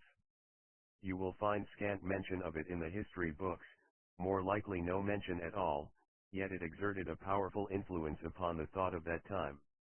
This building was the temple of learning, where the wisdom of the past was expounded by voluntary teachers, and where subjects of popular interest were discussed in open forums. Within its walls all men met as equals. The humblest of slaves could dispute with impunity the opinions of a prince of the royal house. Among the many who frequented the temple of learning, was a wise rich man named Arcad, called the richest man in Babylon. He had his own special hall where almost any evening a large group of men, some old, some very young, but mostly middle-aged, gathered to discuss and argue interesting subjects. Suppose we listen in to see whether they knew how to attract good luck. The sun had just set like a great red ball of fire shining through the haze of desert dust when Arcad strolled to his accustomed platform. Already full 40 men were awaiting his arrival, reclining on their small rugs spread upon the floor. More were still arriving. "What shall we discuss this night?" Arcad inquired. After a brief hesitation, a tall cloth weaver addressed him, arising as was the custom. "I have a subject I would like to hear discussed, yet hesitate to offer lest it seem ridiculous to you, Arcad, and my good friends here." Upon being urged to offer it, both by Arcad and by calls from the others, he continued, "This day I have been lucky, for I have found a purse in which there are pieces of gold. To continue to be lucky is my great desire. Feeling that all men share with me this desire, I do suggest we debate how to attract good luck, that we may discover ways it can be enticed to one." "A most interesting subject has been offered," Arcad commented, "one most worthy of our discussion. To some men, good luck bespeaks but a chance happening that, like an accident, may befall one without purpose or reason. Others do believe that the instigator of all good fortune is our most bounteous goddess, Ashta, ever anxious to reward with generous gifts those who please her. Speak up, my friends, what say you? Shall we seek to find if there be means by which good luck may be enticed to visit each and all of us?" "Yeah, yeah, and much of it," responded the growing group of eager listeners. Thereupon Arcad continued, "To start our discussion, let us first hear from those among us who have enjoyed experiences similar to that of the cloth weaver in finding or receiving, without effort upon their part, valuable treasures or jewels." There was a pause in which all looked about expecting someone to reply, but no one did. "What, no one?" Arcad said, "Then rare indeed must be this kind of good luck. Who now will offer a suggestion as to where we shall continue our search?" "That I will do," spoke a well-robed young man, arising. "When a man speaks of luck, is it not natural that his thoughts turn to the gaming tables? Is it not there we find many men courting the favor of the goddess in hope she will bless them with rich winnings?" As he resumed his seat, a voice called, "Do not stop. Continue thy story. Tell us, didst thou find favor with the goddess at the gaming tables? Did she turn the cubes with red side up so thou filled thy purse at the dealer's expense, or did she permit the blue sides to come up so the dealer raked in thy hard-earned pieces of silver?" The young man joined the good-natured laughter, then replied, "I am not averse to admitting she seemed not to know I was even there. But how about the rest of you? Have you found her waiting about such places to roll the cubes, in your favor? We are eager to hear as well as to learn." "A wise start," broke in Arcad. "We meet here to consider all sides of each question. To ignore the gaming table would be to overlook an instinct common to most men, the love of taking a chance with a small amount of silver in the hope of winning much gold.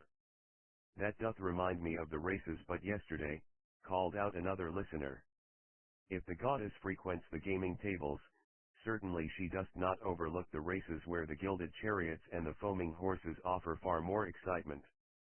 Tell us honestly, Arcad, didst she whisper to you to place your bet upon those grey horses from Nineveh yesterday? I was standing just behind thee and could scarce believe my ears when I heard thee place thy bet upon the greys. Thou knowest as well as any of us that no team in all Assyria can beat our beloved bays in a fair race. Didst the goddess whisper in thy ear to bet upon the greys because at the last turn the inside black would stumble and so interfere with our bays that the greys would win the race and score an unearned victory? Arcad smiled indulgently at the banter. What reason have we to feel the good goddess would take that much interest in any man's bet upon a horse race? To me she is a goddess of love and dignity whose pleasure it is to aid those who are in need and to reward those who are deserving. I look to find her, not at the gaming tables or the races where men lose more gold than they win, but in other places where the doings of men are more worthwhile and more worthy of reward. In tilling the soil, in honest trading, in all of man's occupations, there is opportunity to make a profit upon his efforts and his transactions. Perhaps not all the time will he be rewarded because sometimes his judgment may be faulty and other times the winds and the weather may defeat his efforts. Yet, if he persists, he may usually expect to realize his profit. This is so because the chances of profit are always in his favor. But, when a man playeth the games, the situation is reversed, for the chances of profit are always against him and always in favor of the gamekeeper. The game is so arranged that it will always favor the keeper. It is his business at which he plans to make a liberal profit for himself from the coins bet by the players. Few players realize how certain are the gamekeeper's profits and how uncertain are their own chances to win. For example, let us consider wagers placed upon the cube. Each time it is cast we bet which side will be uppermost. If it be the red side, the game master pays to us 4 times our bet. But if any other of the 5 sides come uppermost, we lose our bet. Thus the figures show that for each cast we have 5 chances to lose, but because the red pays 4 for 1, we have 4 chances to win. In a night's play the game master can expect to keep for his profit 1/5 of all the coins wagered. Can a man expect to win more than occasionally against odds so arranged that he should lose 1/5 of all his bets?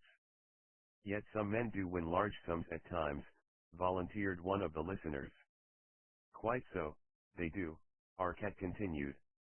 Realizing this, the question comes to me whether money secured in such ways brings permanent value to those who are thus lucky. Among my acquaintances are many of the successful men of Babylon, yet among them I am unable to name a single one who started his success from such a source.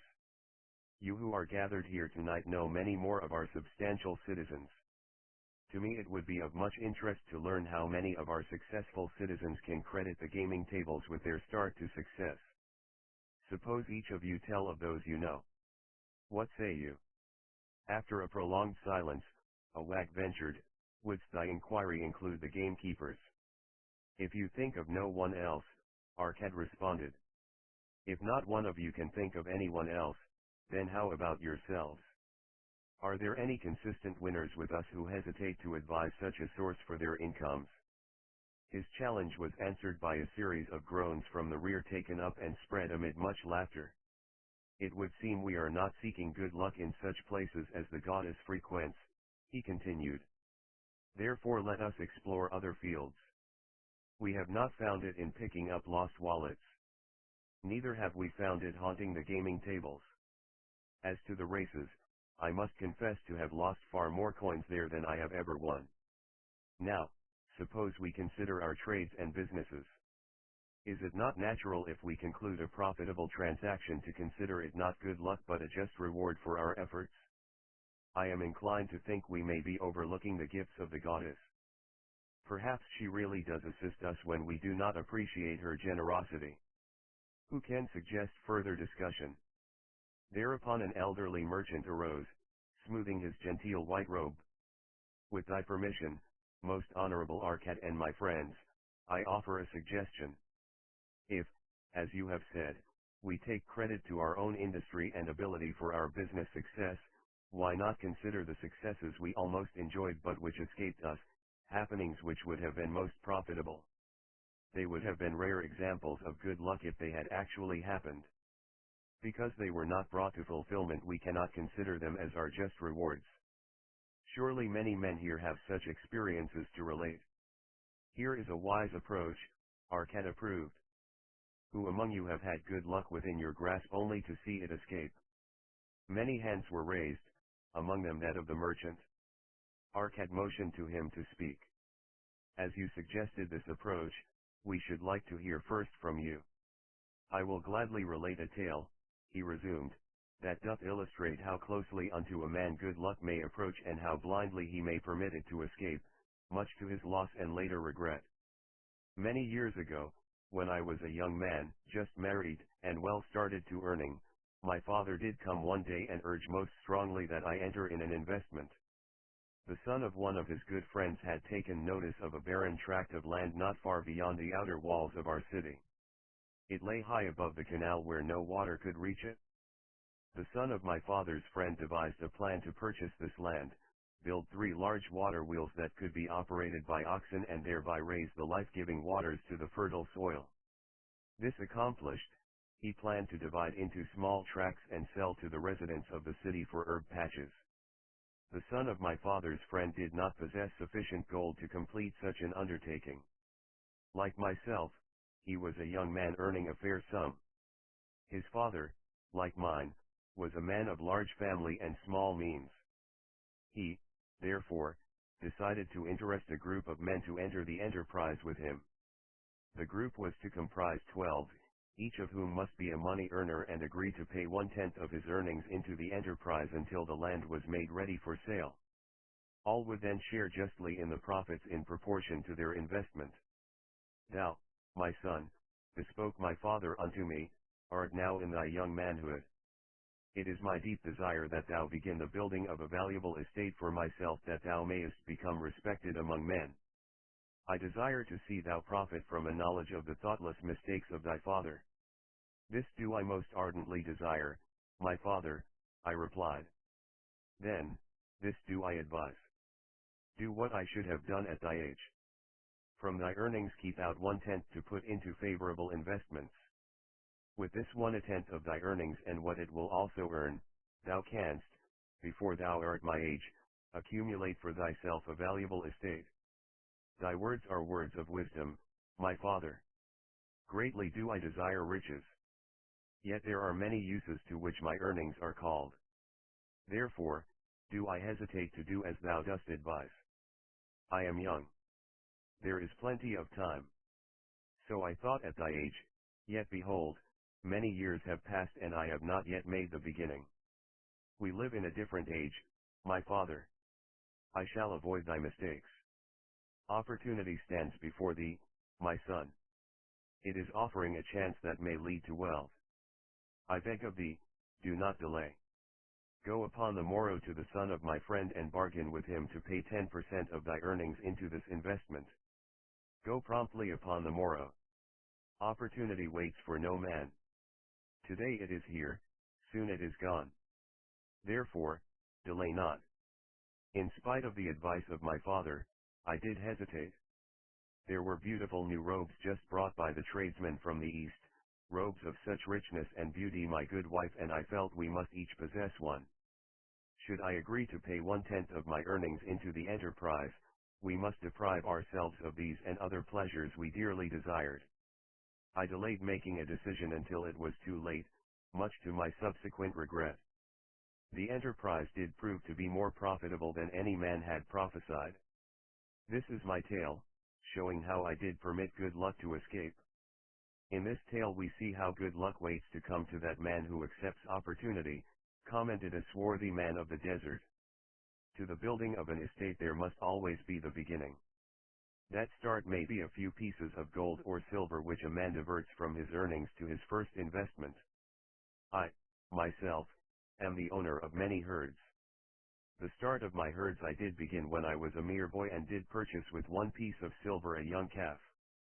This, being the beginning of my wealth, was of great importance to me. To take his first start to building an estate is as good luck as can come to any man. With all men, that first step, which changes them from men who earn from their own labor to men who draw dividends from the earnings of their gold, is important. Some, fortunately, take it when young and thereby outstrip in financial success those who do take it later, or those unfortunate men, like the father of this merchant, who never take it. Had our friend, the merchant, taken this step in his early manhood when this opportunity came to him, this day he would be blessed with much more of this world's goods. Should the good luck of our friend, the cloth weaver, cause him to take such a step at this time, it will indeed be but the beginning of much greater good fortune. Thank you. I like to speak, also. A stranger from another country arose. I am a Syrian. Not so well do I speak your tongue. I wish to call this friend, the merchant, a name. Maybe you think it not polite, this name. Yet I wish to call him that. But, alas, I not know your word for it. If I do call it in Syrian, you will not understand. Therefore, please some good gentleman, tell me that right name you call man who puts off doing those things that mighty good for him. Procrastinator, called a voice. That's him, shouted the Syrian, waving his hands excitedly. He accepts not opportunity when she comes. He waits. He says I have much business right now. By and by I talk to you. Opportunity, she will not wait for such slow fellow. She thinks if a man desires to be lucky he will step quick. Any man not step quick when opportunity comes, he big procrastinator like our friend, this merchant. The merchant arose and bowed good-naturedly in response to the laughter. My admiration to thee, stranger within our gates, who hesitates not to speak the truth. And now let us hear another tale of opportunity. Who has for us another experience? Demanded Arcad. I have, responded a red-robed man of middle age. I am a buyer of animals, mostly camels, and horses. Sometimes I do also buy the sheep and goats. The tale I am about to relate will tell truthfully how opportunity came one night when I did least expect it. Perhaps for this reason I did let it escape. Of this you shall be the judge. Returning to the city one evening after a disheartening 10 days' journey in search of camels, I was much angered to find the gates of the city closed and locked. While my slaves spread our tent for the night, which we looked to spend with little food and no water, I was approached by an elderly farmer who, like ourselves, found himself locked outside. Honored sir, he addressed me, from thy appearance, I do judge thee to be a buyer. If this be so, much would I like to sell to thee the most excellent flock of sheep just driven up. Alas, my good wife lies very sick with a fever. I must return with all haste. Buy thou my sheep that I and my slaves may mount our camels and travel back without delay. So dark it was that I could not see his flock, but from the bleating I did know it must be large. Having wasted 10 days searching for camels I could not find, I was glad to bargain with him. In his anxiety, he did set a most reasonable price. I accepted, well knowing my slaves could drive the flock through the city gates in the morning and sell at a substantial profit. The bargain concluded, I called my slaves to bring torches that we might count the flock, which the farmer declared to contain 900. I shall not burden you, my friends, with a description of our difficulty in attempting to count so many thirsty, restless, milling sheep. It proved to be an impossible task. Therefore, I bluntly informed the farmer I would count them at daylight and pay him then. Please, most honorable sir, he pleaded, pay me but 2/3 of the price tonight that I may be on my way. I will leave my most intelligent and educated slave to assist to make the count in the morning. He is trustworthy and to him thou canst pay the balance. But I was stubborn and refused to make payment that night. Next morning, before I awoke, the city gates opened and 4 buyers rushed out in search of flocks. They were most eager and willing to pay high prices because the city was threatened with siege, and food was not plentiful. Nearly 3 times the price at which he had offered the flock to me did the old farmer receive for it. Thus was rare good luck allowed to escape. Here is a tale most unusual, commented Arcad. What wisdom doth it suggest? The wisdom of making a payment immediately when we are convinced our bargain is wise, suggested a venerable saddle maker. If the bargain be good, then dost thou need protection against thy own weaknesses as much as against any other man. We mortals are changeable. Alas, I must say more apt to change our minds when right than wrong. Wrong, we are stubborn indeed. Right, we are prone to vacillate and let opportunity escape. My first judgment is my best. Yet always have I found it difficult to compel myself to proceed with a good bargain when made. Therefore, as a protection against my own weaknesses, I do make a prompt deposit thereon. This doth save me from later regrets for the good luck that should have been mine. Thank you. Again I like to speak. The Syrian was upon his feet once more. These tales much alike. Each time opportunity fly away for same reason. Each time she come to procrastinator, bringing good plan. Each time they hesitate, not say, right now best time, I do it quick. How can men succeed that way? Wise are thy words, my friend, responded the buyer. Good luck fled from procrastination in both these tales. Yet, this is not unusual. The spirit of procrastination is within all men. We desire riches, yet, how often when opportunity doth appear before us, that spirit of procrastination from within doth urge various delays in our acceptance. In listening to it we do become our own worst enemies. In my younger days I did not know it by this long word our friend from Syria doth enjoy. I did think at first it was my own poor judgment that did cause me loss of many profitable trades. Later, I did credit it to my stubborn disposition. At last, I did recognize it for what it was, a habit of needless delaying where action was required, action prompt and decisive. How I did hate it when its true character stood revealed. With the bitterness of a wild ass hitched to a chariot, I did break loose from this enemy to my success. Thank you. I like ask question from Mr. Merchant. The Syrian was speaking. You wear fine robes, not like those of poor man. You speak like successful man. Tell us, do you listen now when procrastination whispers in your ear? Like our friend the buyer, I also had to recognize and conquer procrastination, responded the merchant. To me, it proved to be an enemy, ever watching and waiting to thwart my accomplishments. The tale I did relate is but one of many similar instances I could tell to show how it drove away my opportunities. 'Tis not difficult to conquer, once understood. No man willingly permits the thief to rob his bins of grain. Nor does any man willingly permit an enemy to drive away his customers and rob him of his profits. When once I did recognize that such acts as these my enemy was committing, with determination I conquered him. So must every man master his own spirit of procrastination before he can expect to share in the rich treasures of Babylon. What sayest, Arcad? Because thou art the richest man in Babylon, many do proclaim thee to be the luckiest. Dost agree with me that no man can arrive at a full measure of success until he hath completely crushed the spirit of procrastination within him? It is even as thou sayest, Arcad admitted. During my long life I have watched generation following generation, marching forward along those avenues of trade, science, and learning that lead to success in life. Opportunities came to all these men. Some grasped theirs and moved steadily to the gratification of their deepest desires, but the majority hesitated, faltered, and fell behind. Arcad turned to the cloth weaver. Thou didst suggest that we debate good luck. Let us hear what thou now thinkest upon the subject. I do see good luck in a different light. I had thought of it as something most desirable that might happen to a man without effort upon his part. Now, I do realize such happenings are not the sort of thing one may attract to himself. From our discussion have I learned that to attract good luck to oneself, it is necessary to take advantage of opportunities.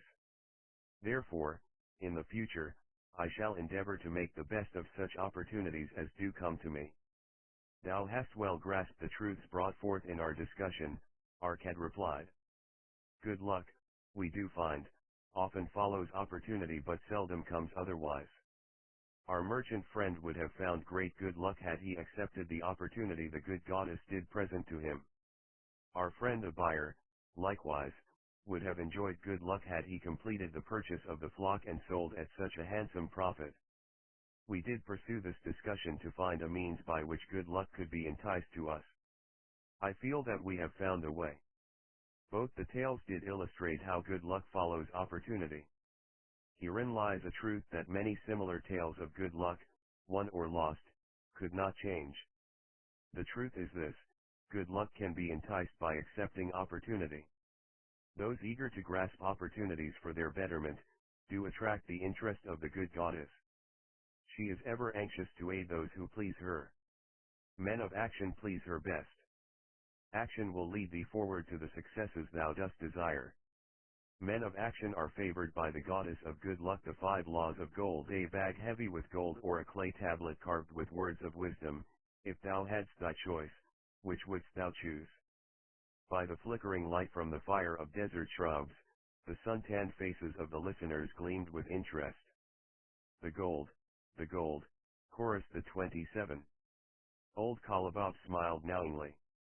Hark, he resumed, raising his hand. Hear the wild dogs out there in the night. They howl and wail because they are lean with hunger. Yet feed them, and what do they? Fight and strut. Then fight and strut some more, giving no thought to the morrow that will surely come. Just so it is with the sons of men. Give them a choice of gold and wisdom. What do? Ignore the wisdom and waste the gold. On the morrow they wail because they have no more gold. Gold is reserved for those who know its laws and abide by them. Kalabob drew his white robe close about his lean legs, for a cool night wind was blowing. Because thou hast served me faithfully upon our long journey, because thou cared well for my camels, because thou toiled uncomplainingly across the hot sands of the desert, because thou fought bravely the robbers that sought to despoil my merchandise, I will tell thee this night the tale of the 5 laws of gold, such a tale as thou never hast heard before. Hark yet, with deep attention to the words I speak, for if you grasp their meaning and heed them, in the days that come thou shalt have much gold. He paused impressively. Above, in a canopy of blue, the stars shone brightly in the crystal-clear skies of Babylonia. Behind the group loomed their faded tents, tightly staked against possible desert storms. Beside the tents were neatly stacked bales of merchandise covered with skins. Nearby the camel herd sprawled in the sand, some chewing their cuds contentedly, others snoring in hoarse discord. Thou hast told us many good tales, Kalabob, spoke up the chief packer. We look to thy wisdom to guide us upon the morrow when our service with thee shall be at an end. I have but told thee of my adventures in strange and distant lands, but this night I shall tell thee of the wisdom of Arcad, the wise rich man. Much have we heard of him, acknowledged the chief packer, for he was the richest man that ever lived in Babylon. The richest man he was, and that because he was wise in the ways of gold, even as no man had ever been before him. This night shall I tell you of his great wisdom as it was told to me by Nomazir, his son, many years ago in Nineveh, when I was but a lad. My master and myself had tarried long into the night in the palace of Nomazir. I had helped my master bring great bundles of fine rugs, each one to be tried by Nomazir until his choice of colors was satisfied. At last he was well pleased and commanded us to sit with him and to drink a rare vintage odorous to the nostrils and most warming to my stomach, which was unaccustomed to such a drink. Then did he tell us this tale of the great wisdom of Arcad, his father, even as I shall tell it to you. In Babylon it is the custom, as you know, that the sons of wealthy fathers live with their parents in expectation of inheriting the estate. Arcad did not approve of this custom. Therefore, when Nomazir reached man's estate, he sent for the young man and addressed him, My son, it is my desire that thou succeed to my estate. Thou must, however, first prove that thou art capable of wisely handling it. Therefore, I wish that thou go out into the world and show thy ability both to acquire gold and to make thyself respected among men. To start thee well, I will give thee two things of which I, myself, was denied when I started as a poor youth to build up a fortune. First, I give thee this bag of gold. If thou use it wisely, it will be the basis of thy future success. Second, I give thee this clay tablet upon which is carved the 5 laws of gold. If thou dost but interpret them in thy own acts, they shall bring thee competence and security. 10 years from this day come thou back to the house of thy father and give account of thyself. If thou prove worthy, I will then make thee the heir to my estate. Otherwise, I will give it to the priests that they may barter for my soul the land consideration of the gods. So Nomazir went forth to make his own way, taking his bag of gold, the clay tablet carefully wrapped in silken cloth, his slave, and the horses upon which they rode. The 10 years passed, and Nomazir, as he had agreed, returned to the house of his father, who provided a great feast in his honor, to which he invited many friends and relatives. After the feast was over, the father and mother mounted their throne-like seats at one side of the great hall, and Nomazir stood before them to give an account of himself as he had promised his father. It was evening. The room was hazy with smoke from the wicks of the oil lamps that but dimly lighted it. Slaves in white woven jackets and tunics fanned the humid air rhythmically with long-stemmed palm leaves. A stately dignity colored the scene. The wife of Nomazir and his 2 young sons, with friends and other members of the family, sat upon rugs behind him, eager listeners. "My father," he began deferentially, "I bow before thy wisdom.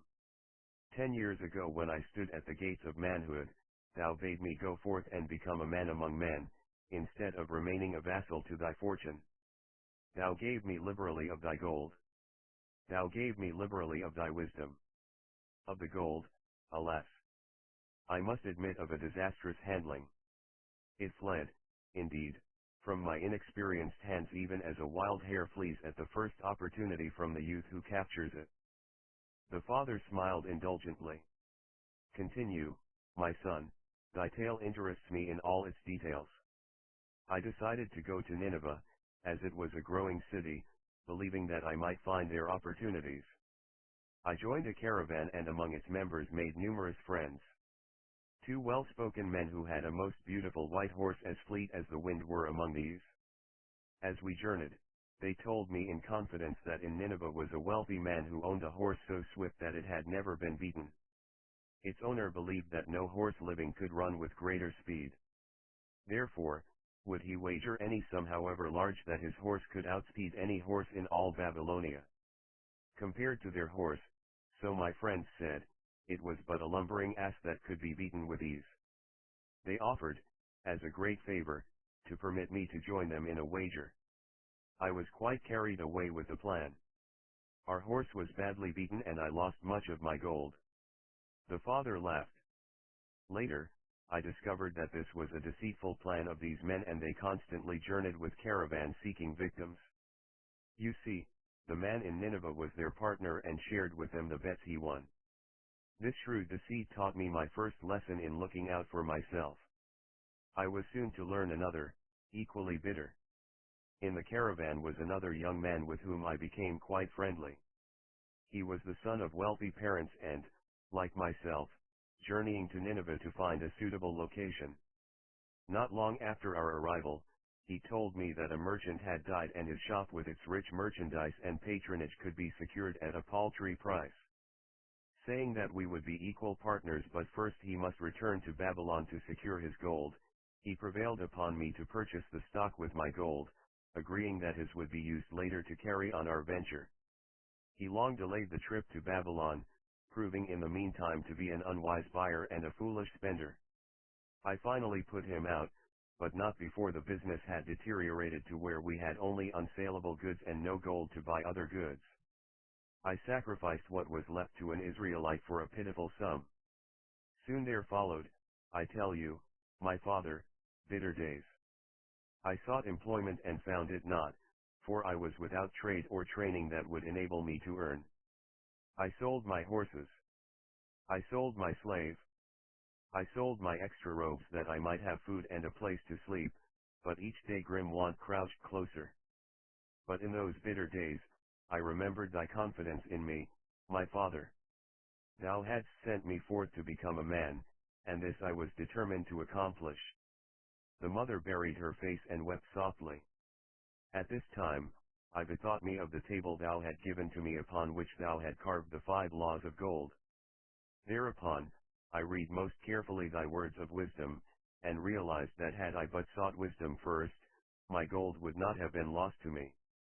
I learned by heart each law and determined that, when once more the goddess of good fortune smiled upon me, I would be guided by the wisdom of age and not by the inexperience of youth. For the benefit of you who are seated here this night, I will read the wisdom of my father as engraved upon the clay tablet which he gave to me 10 years ago.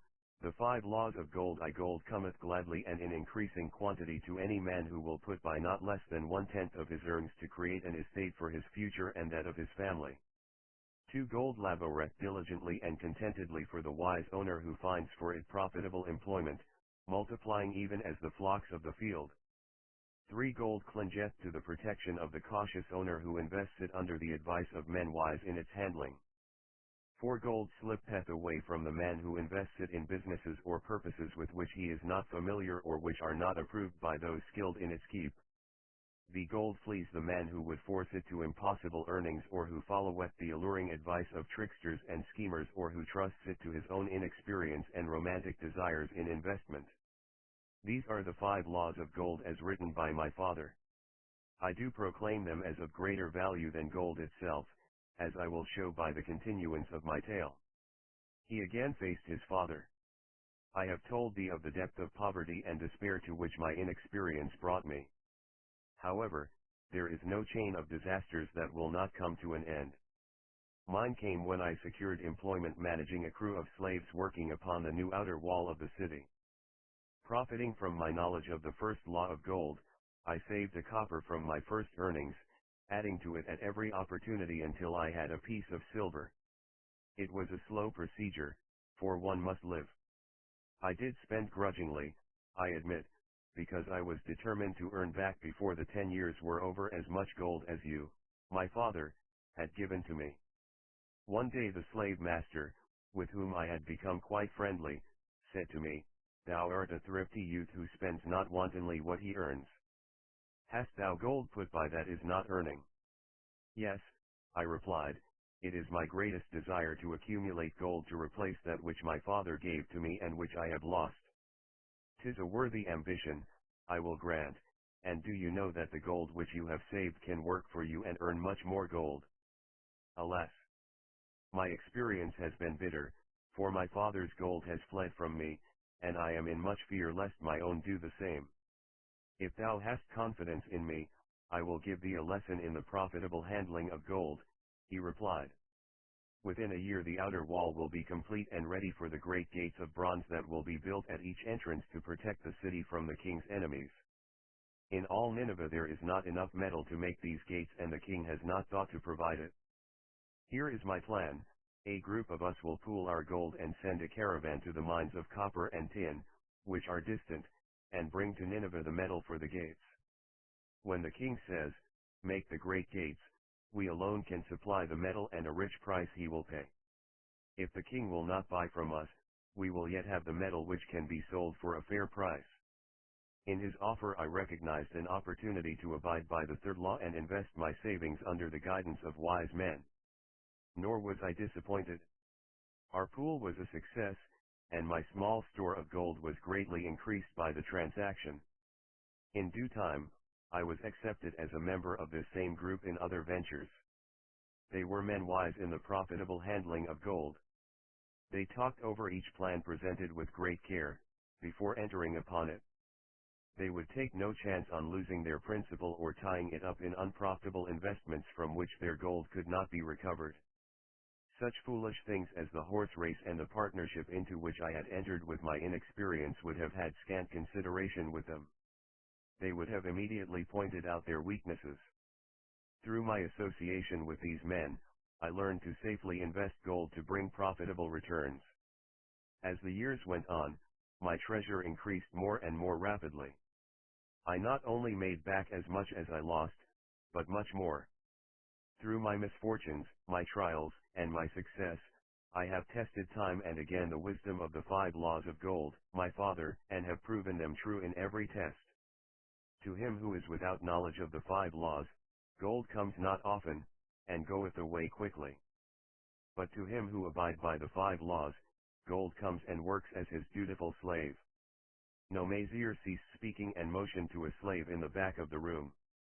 The slave brought forward, one at a time, 3 heavy leather bags.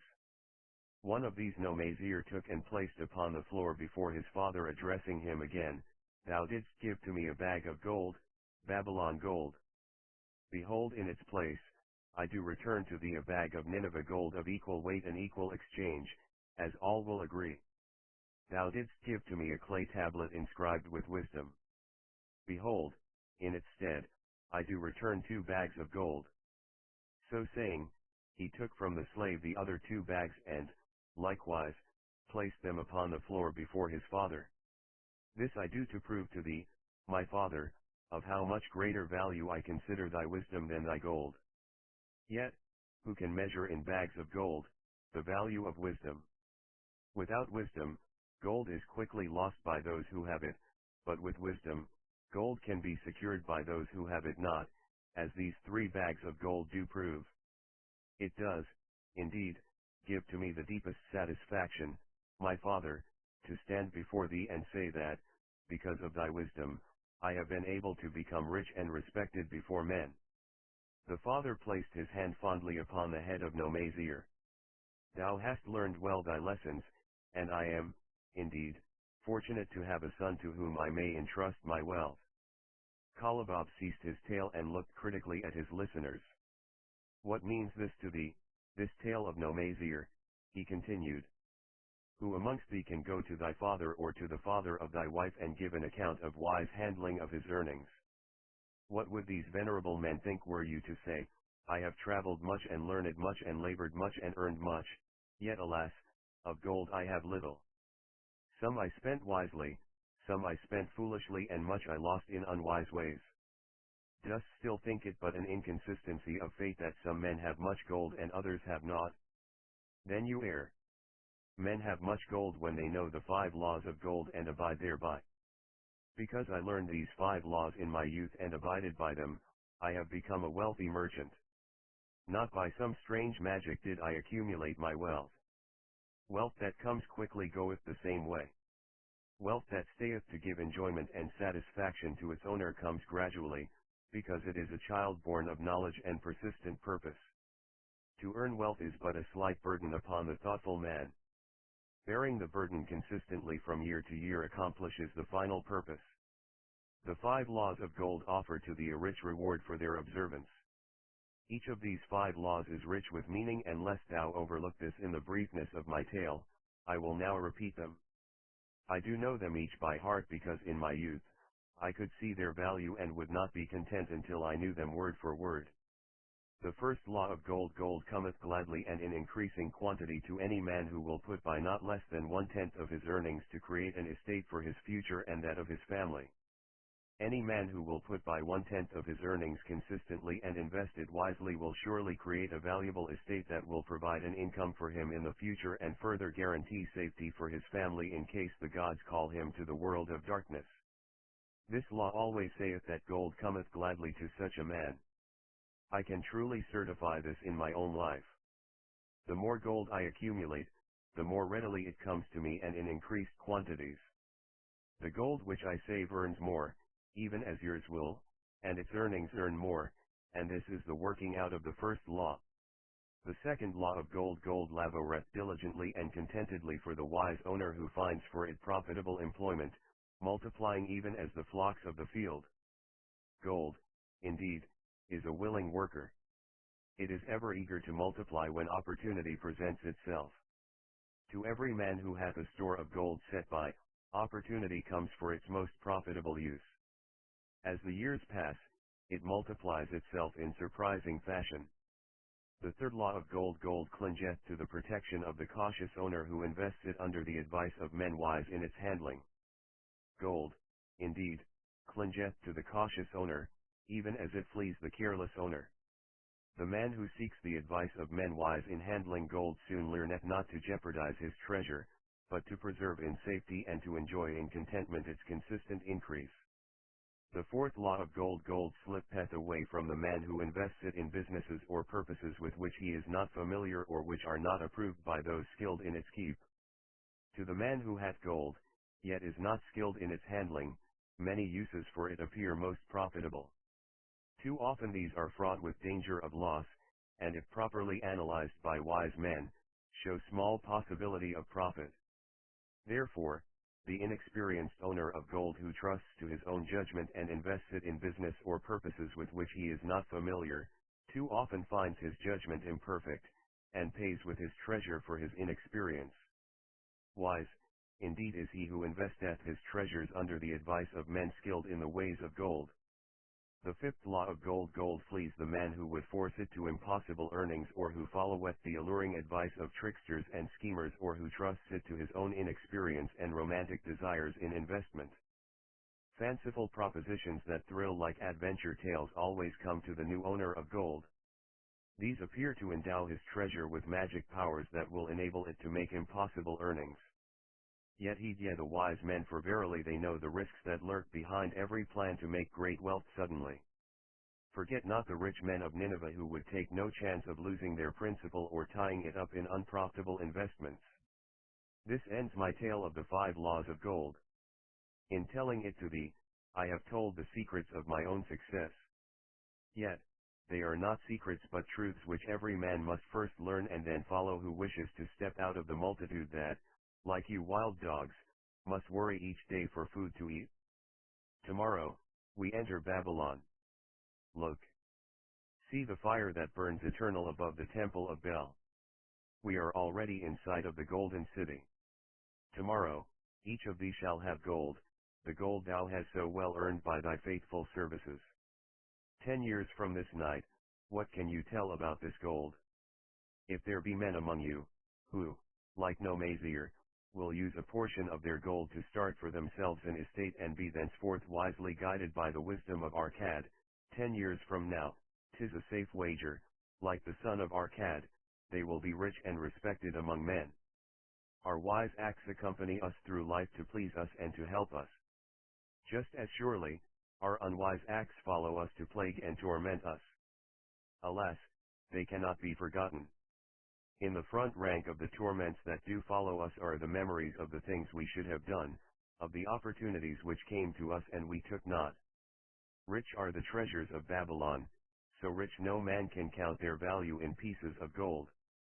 Each year, they grow richer and more valuable. Like the treasures of every land, they are a rich reward awaiting those men of purpose who determine to secure their just share. In the strength of thine own desires is a magic power. Guide this power with thy knowledge of the 5 laws of gold, and thou shalt share the treasures of Babylon. The gold lender of Babylon 50 pieces of gold. Never before had Rotten, the spear maker of old Babylon, carried so much gold in his leather wallet. Happily down the king's highway from the palace of his most liberal majesty he strode. Cheerfully the gold clinked as the wallet at his belt swayed with each step the sweetest music he had ever heard. 50 pieces of gold. All his. He could hardly realize his good fortune. What power in those clinking discs! They could purchase anything he wanted, a grand house, land, cattle, camels, horses, chariots, whatever he might desire. What use should he make of it? This evening, as he turned into a side street towards the home of his sister, he could think of nothing he would rather possess than those same glittering, heavy pieces of gold his to keep. It was upon an evening some days later that a perplexed Rotten entered the shop of Mathan, the lender of gold and dealer in jewels and rare fabrics. Glancing neither to the right nor the left at the colorful articles artfully displayed, he passed through to the living quarters at the rear.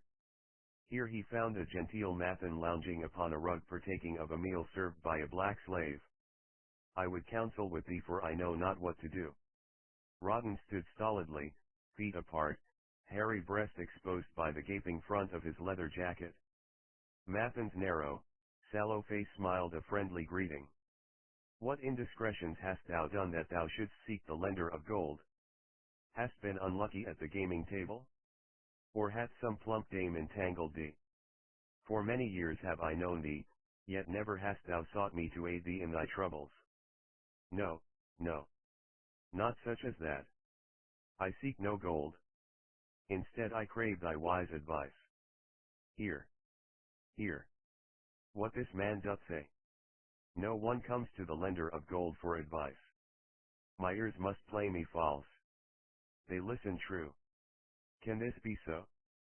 Rotten, the spear maker, doth display more cunning than all the rest, for he comes to Mathan, not for gold, but for advice.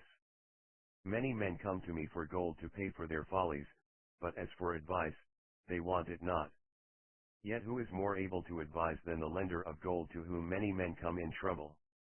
Thou shalt eat with me, Rotten, he continued. Thou shalt be my guest for the evening. And all he commanded of the black slave, draw up a rag for my friend, Rotten, the spear maker, who comes for advice. He shall be mine honored guest. Bring to him much food and get for him my largest cup. Choose well of the best wine that he may have satisfaction in the drinking. Now, tell me what troubles thee. It is the king's gift. The king's gift? The king did make thee a gift and it gives thee trouble. What manner of gift? Because he was much pleased with the design I did submit to him for a new point on the spears of the royal guard, he did present me with 50 pieces of gold, and now I am much perplexed. I am beseeched each hour the sun doth travel across the sky by those who would share it with me. That is natural. More men want gold than have it, and would wish one who comes by it easily to divide. But can you not say no? Is thy will not as strong as thy fist? To many I can say no, yet sometimes it would be easier to say yes. Can one refuse to share with one sister to whom he is deeply devoted? Surely, thy own sister would not wish to deprive thee of enjoying thy reward. But it is for the sake of Araman, her husband, whom she wishes to see a rich merchant. She does feel that he has never had a chance and she beseeches me to loan to him this gold that he may become a prosperous merchant and repay me from his profits. My friend, resumed Mathan, 'tis a worthy subject thou bringest to discuss. Gold bringeth unto its possessor responsibility and a changed position with his fellow men. It bringeth fear lest he lose it or it be tricked away from him. It bringeth a feeling of power and ability to do good. Likewise, it bringeth opportunities whereby his very good intentions may bring him into difficulties. Didst ever hear of the farmer of Nineveh who could understand the language of animals? I wot not, for 'tis not the kind of tale men like to tell over the bronze caster's forge. I will tell it to thee, for thou shouldst know that to borrowing and lending there is more than the passing of gold from the hands of one to the hands of another. This farmer, who could understand what the animals said to each other, did linger in the farmyard each evening just to listen to their words. One evening he did hear the ox bemoaning to the ass the hardness of his lot. I do labor pulling the plough from morning until night. No matter how 8-7 hot the day, or how tired my legs, or how the bow doth chafe my neck, still must I work. But you are a creature of leisure. You are trapped with a colorful blanket and do nothing more than carry our master about where he wishes to go. When he goes nowhere you do rest and eat the green grass all the day. Now the ass, in spite of his vicious heels, was a goodly fellow and sympathized with the ox.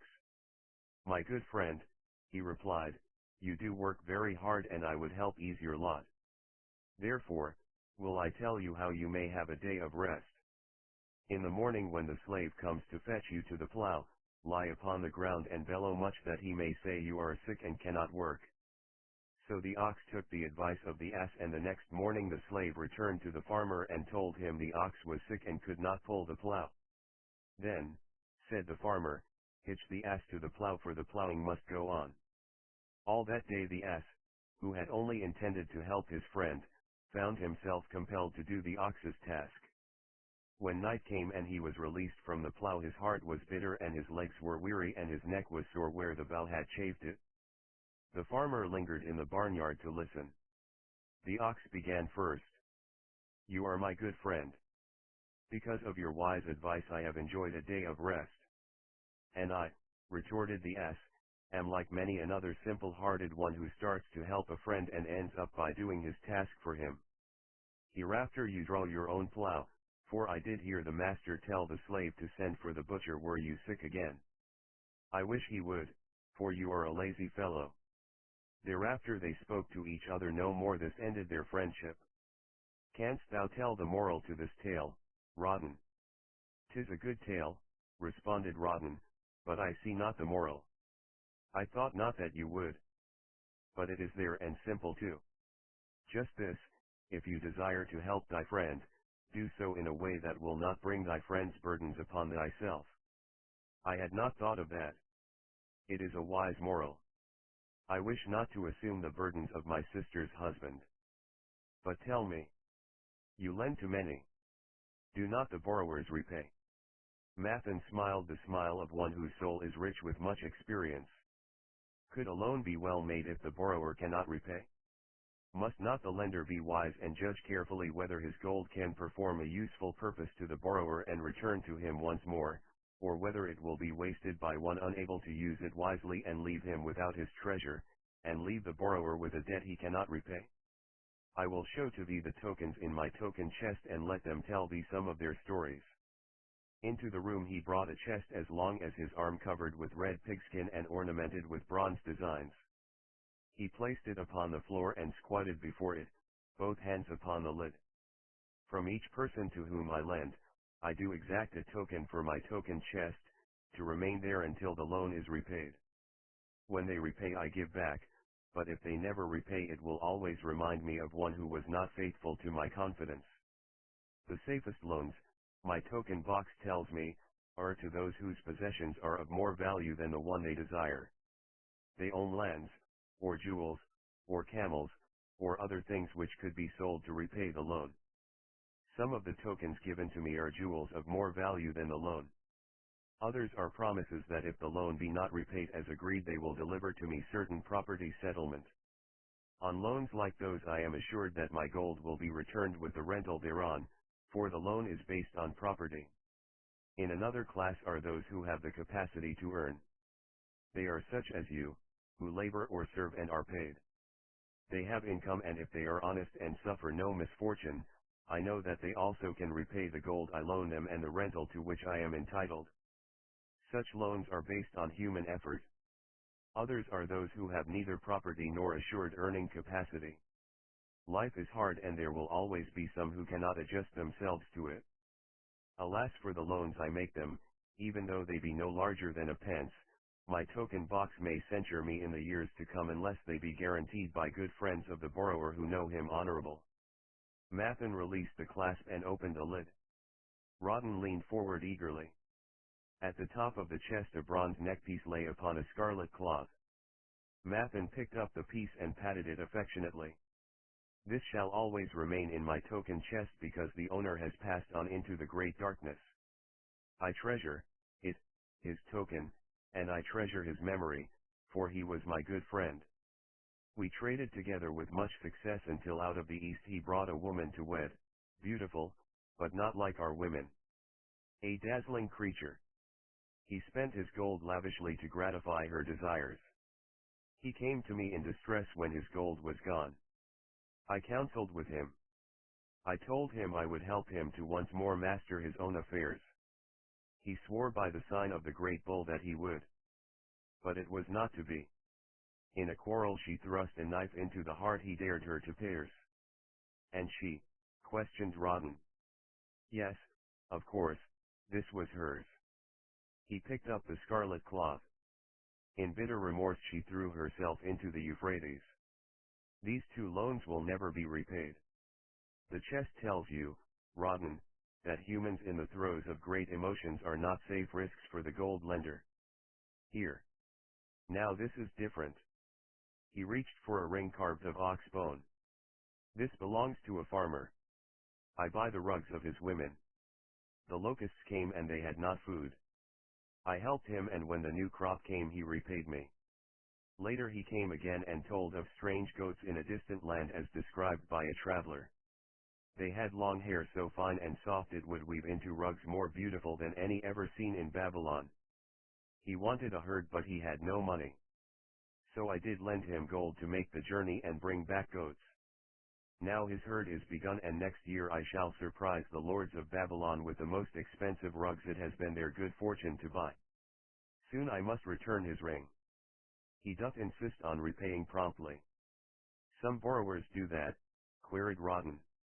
If they borrow for purposes that bring money back to them, I find it so. But if they borrow because of their indiscretions, I warn thee to be cautious if thou wouldst ever have thy gold back in hand again. Tell me about this, requested Rotten, picking up a heavy gold bracelet inset with jewels in rare designs.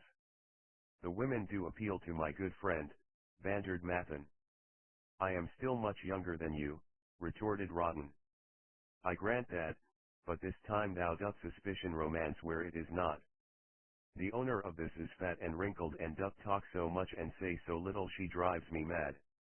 Once they had much money and were good customers, but ill times came upon them. She has a son of whom she would make a merchant. So she came to me and borrowed gold that he might become a partner of a caravan owner who travels with his camels bartering in one city what he buys in another.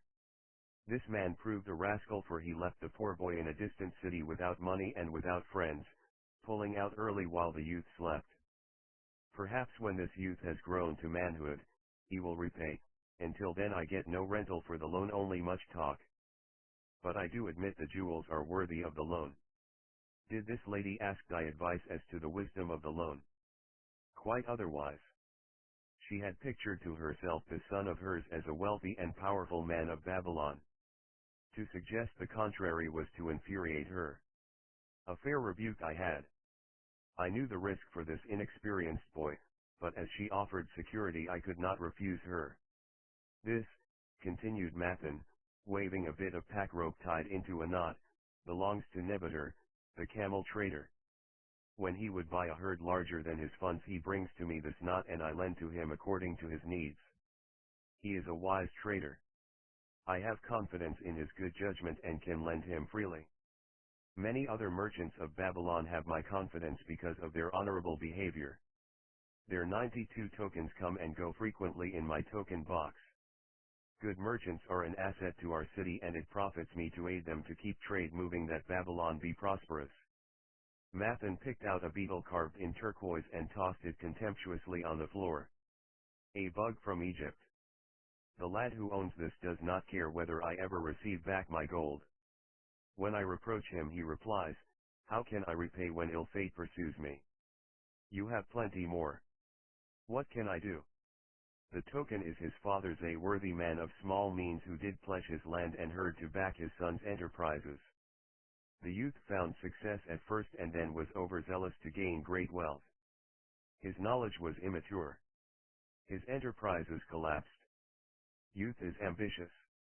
Youth would take shortcuts to wealth and the desirable things for which it stands.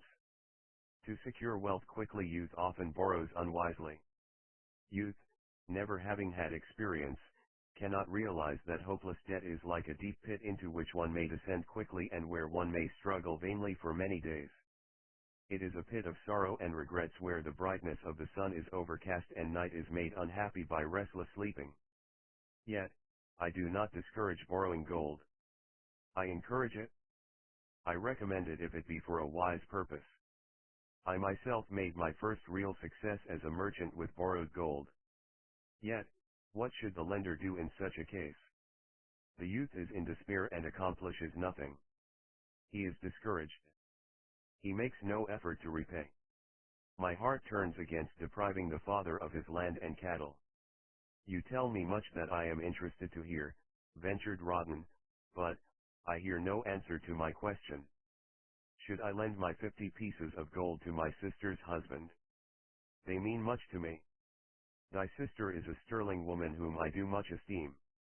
Should her husband come to me and ask to borrow 50 pieces of gold, I should ask him for what purpose he would use it.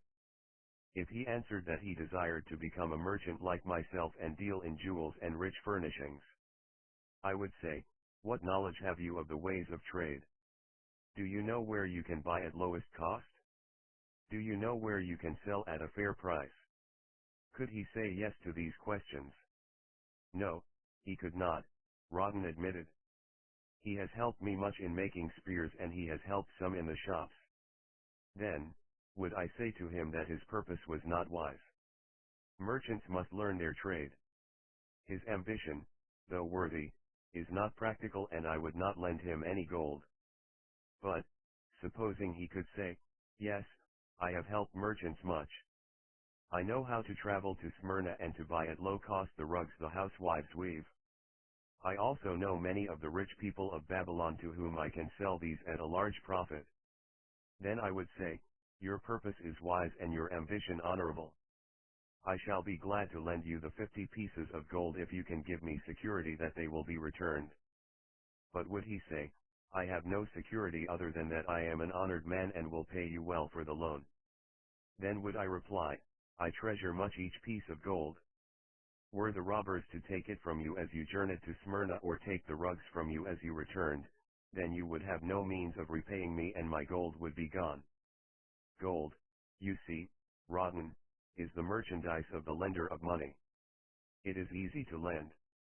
If it is lent unwisely then it is 94 difficult to get back. The wise lender wishes not the risk of the undertaking but the guarantee of safe repayment. 'Tis well, he continued, to assist those that are in trouble, 'tis well to help those upon whom fate has laid a heavy hand. 'Tis well to help those who are starting that they may progress and become valuable citizens. But help must be given wisely, lest, like the farmer's ass, in our desire to help we but take upon ourselves the burden that belongs to another. Again I wandered from thy question, Rotten, but hear my answer, keep thy 50 pieces of gold. What thy labor earns for thee and what is given thee for reward is thine own and no man can put an obligation upon thee to part with it unless it do be thy wish. If thee wouldst lend it so that it may earn thee more gold, then lend with caution and in many places. I like not idle gold, even less I like too much of risk. How many years hast thou labored as a spear maker? Fully 3. How much besides the king's gift hast saved? 3 gold pieces. Each year that thou hast labored thou hast denied thyself good things to save from thine earnings 1 piece of gold. 'Tis as you say. Then mightest save in 50 years of labor 50 pieces of gold by thy self-denial. A lifetime of labor it would be. Thinkest thou thy sister would wish to jeopardize the savings of 50 years of labor over the bronze melting pot that her husband might experiment on being a merchant? Not if I spoke in your words. Then go to her and say, 3 years I have labored each day except fast days, from morning until night, and I have denied myself many things that my heart craved. For each year of labor and self-denial I have to show 1 piece of gold. Thou art my favored sister and I wish that thy husband may engage in business in which he will prosper greatly. If he will submit to me a plan that seems wise and possible to my friend, Mathan, then will I gladly lend to him my savings of an entire year that he may have an opportunity to prove that he can succeed. Do that, I say, and if he has within him the soul to succeed he can prove it. If he fails he will not owe thee more than he can hope some day to repay. I am a gold lender because I own more gold than I can use in my own trade. I desire my surplus gold to labor for others and thereby earn more gold. I do not wish to take risk of losing my gold for I have labored much and denied myself much to secure it. Therefore, I will no longer lend any of it where I am not confident that it is safe and will be returned to me. Neither will I lend it where I am not convinced that its earnings will be promptly paid to me. I have told to thee, Rotten, a few of the secrets of my token chest. From them you may understand the weakness of men and their eagerness to borrow that which they have no certain means to repay. From this you can see how often their high hopes of the great earnings they could make, if they but had gold, are but false hopes they have not the ability or training to fulfill. Thou, Rotten, now have gold which thou shouldst put to earning more gold for thee. Thou art about to become even as I, a gold lender. If thou dost safely preserve thy treasure it will produce liberal earnings for thee and be a rich source of pleasure and profit during all thy days. but if thou dost let it escape from thee, it will be a source of constant sorrow and regret as long as thy memory doth last. What desirest thou most of this gold in thy wallet? To keep it safe. Wisely spoken, replied Mathan approvingly. Thy first desire is for safety. Thinkest thou that in the custody of thy sister's husband it would be truly safe from possible loss? I fear not, for he is not wise in guarding gold. Then be not swayed by foolish sentiments of obligation to trust thy treasure to any person. If thou wouldst help thy family or thy friends, find other ways than risking the loss of thy treasure. Forget not that gold slippeth away in unexpected ways from those unskilled in guarding it. As well waste thy treasure in extravagance as let others lose it for thee. What next after safety dost desire of this treasure of thine? That it earn more gold. Again thou speakest with wisdom. It should be made to earn and grow larger. Gold wisely lent may even double itself with its earnings before a man like you grow it old. If you risk losing it, you risk losing all that it would earn as well. Therefore, be not swayed by the fantastic plans of impractical men who think they see ways to force thy gold to make earnings unusually large. Such plans are the creations of dreamers unskilled in the safe and dependable laws of trade. Be conservative in what thou expectest to earn, that thou mayest keep and enjoy thy treasure. To hire it out with a promise of usurious returns is to invite loss. Seek to associate thyself with men and enterprises whose success is established, that thy treasure may earn liberally under their skillful use and be guarded safely by their wisdom and experience. Thus, mayest thou avoid the misfortunes that follow most of the sons of men to whom the gods see fit to entrust gold. When Rotten would thank him for his wise advice, he would not listen, saying, The king's gift shall teach thee much wisdom. If wouldst keep thy 50 pieces of gold, thou must be discreet indeed. Many uses will tempt thee. Much advice will be spoken to thee.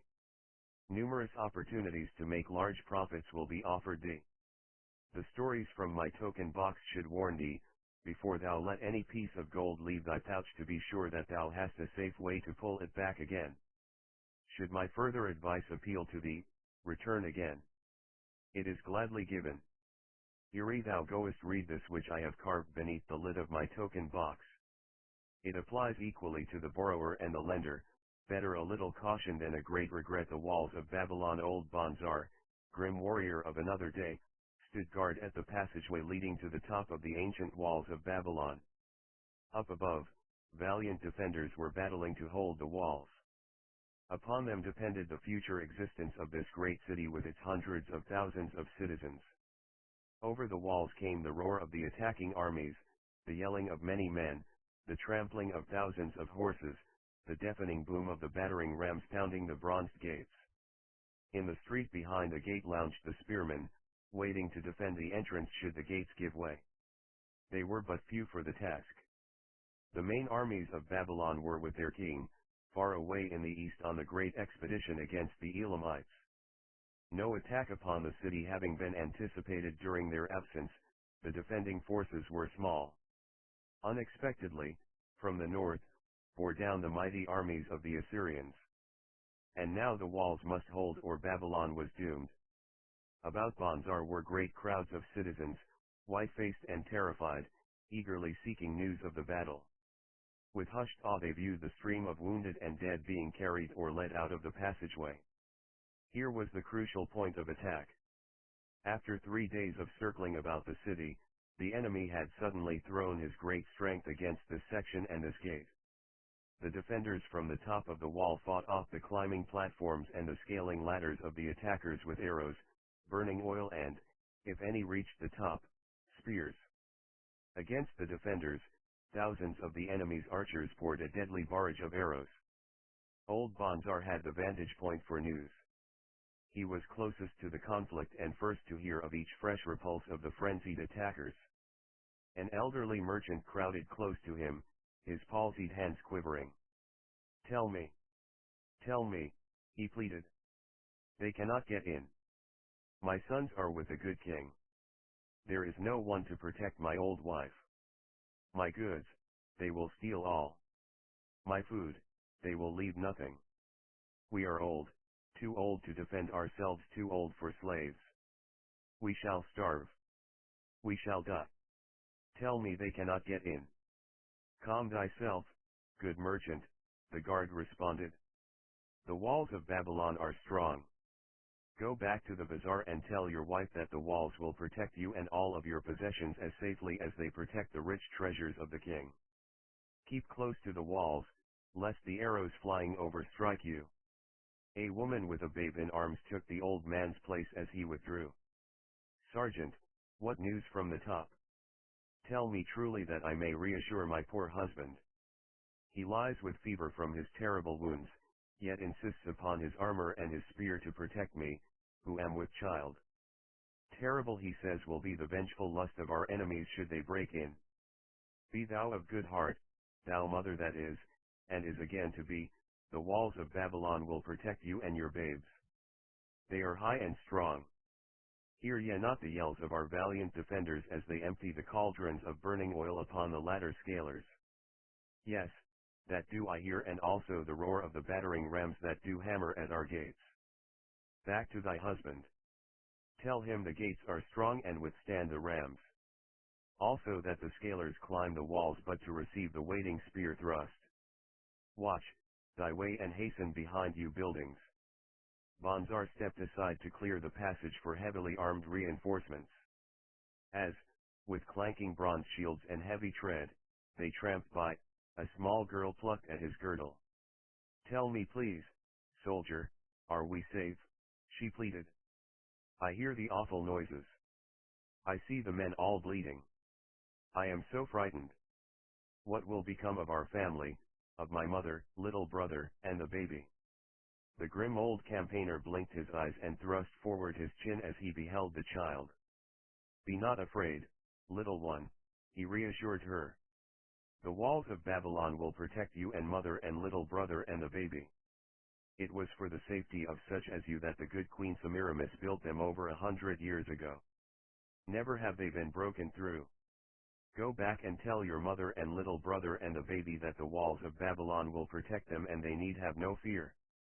Day after day old Bonzar stood at his post and watched the reinforcements file up the passageway, there to stay and fight until wounded or dead they came down once more. Around him, unceasingly crowded the throngs of frightened citizens eagerly seeking to learn if the walls would hold. To all he gave his answer with the fine dignity of an old soldier, the walls of Babylon will protect you.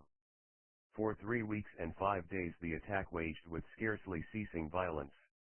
Harder and grimmer set the jaw of Bonzar as the passage behind, wet with the blood of the many wounded, was churned into mud by the never-ceasing streams of men passing up and staggering down. Each day the slaughtered attackers piled up in heaps before the wall. Each night they were carried back and buried by their comrades. Upon the 5th night of the 4th week the clamor without diminished. The first streaks of daylight, illuminating the plains, disclosed great clouds of dust raised by the retreating armies. A mighty shout went up from the defenders. There was no mistaking its meaning. It was repeated by the waiting troops behind the walls. It was echoed by the citizens upon the streets. It swept over the city with the violence of a storm. People rushed from the houses. The streets were jammed with a throbbing mob. The pent-up fear of weeks found an outlet in the wild chorus of joy. From the top of the high tower of the Temple of Bel burst forth the flames of victory. Skyward floated the column of blue smoke to carry the message far and wide. The walls of Babylon had once again repulsed a mighty and viscous foe determined to loot her rich treasures and to ravish and enslave her citizens. Babylon endured century after century because it was fully protected. It could not afford to be otherwise. The walls of Babylon were an outstanding example of man's need and desire for protection. This desire is inherent in the human race. It is just as strong today as it ever was, but we have developed broader and better plans to accomplish the same purpose. In this day, behind the impregnable walls of insurance, savings accounts, and dependable investments, we can guard ourselves against the unexpected tragedies that may enter any door and seat themselves before any fireside. We cannot afford to be without adequate protection. The camel trader of Babylon, the hungrier one becomes, The clearer one's mind works also the more sensitive one becomes to the odors of food. Tarkad, the son of Azure, certainly thought so. For 2 whole days he had tasted no food except 2 small figs purloined from over the wall of a garden. Not another could he grab before the angry woman rushed forth and chased him down the street. Her shrill cries were still ringing in his ears as he walked through the marketplace. They helped him to retrain his restless fingers from snatching the tempting fruits from the baskets of the market women. Never before had he realized how much food was brought to the markets of Babylon and how good it smelled. Leaving the market, he walked across to the inn and paced back and forth in front of the eating house. Perhaps here he might meet someone he knew, someone from whom he could borrow a copper that would gain him a smile from the unfriendly keeper of the inn and, with it, a liberal helping. Without the copper he knew all too well how unwelcome he would be. In his abstraction he unexpectedly found himself face to face with the one man he wished most to avoid, the tall bony figure of Dabasir, the camel trader. Of all the friends and others from whom he had borrowed small sums, Dabasir made him feel the most uncomfortable because of his failure to keep his promises to repay promptly. Dabasir's face lighted up at the sight of him. Ha! 'Tis Tarkad, just the one I have been seeking, that he might repay the 2 pieces of copper which I lent him a moon ago, also the piece of silver which I lent to him before that. We are well met. I can make good use of the coins this very day. What say, boy? What say? Tarkad stuttered and his face flushed. He had naught in his empty stomach to nerve him to argue with the outspoken Dabasir. I am sorry, very sorry, he mumbled weakly, but this day I have neither the copper nor the silver with which I could repay. Then get it, Dabasir insisted. Surely thou canst get hold of a few coppers and a piece of silver to repay the generosity of an old friend of thy father who aided thee whence thou wast in need. 'Tis because ill fortune does pursue me that I cannot pay. Ill fortune? Wouldst blame the gods for thine own weakness? Ill fortune pursues every man who thinks more of borrowing than of repaying. Come with me, boy, while I eat. I am hungry and I would tell thee a tale.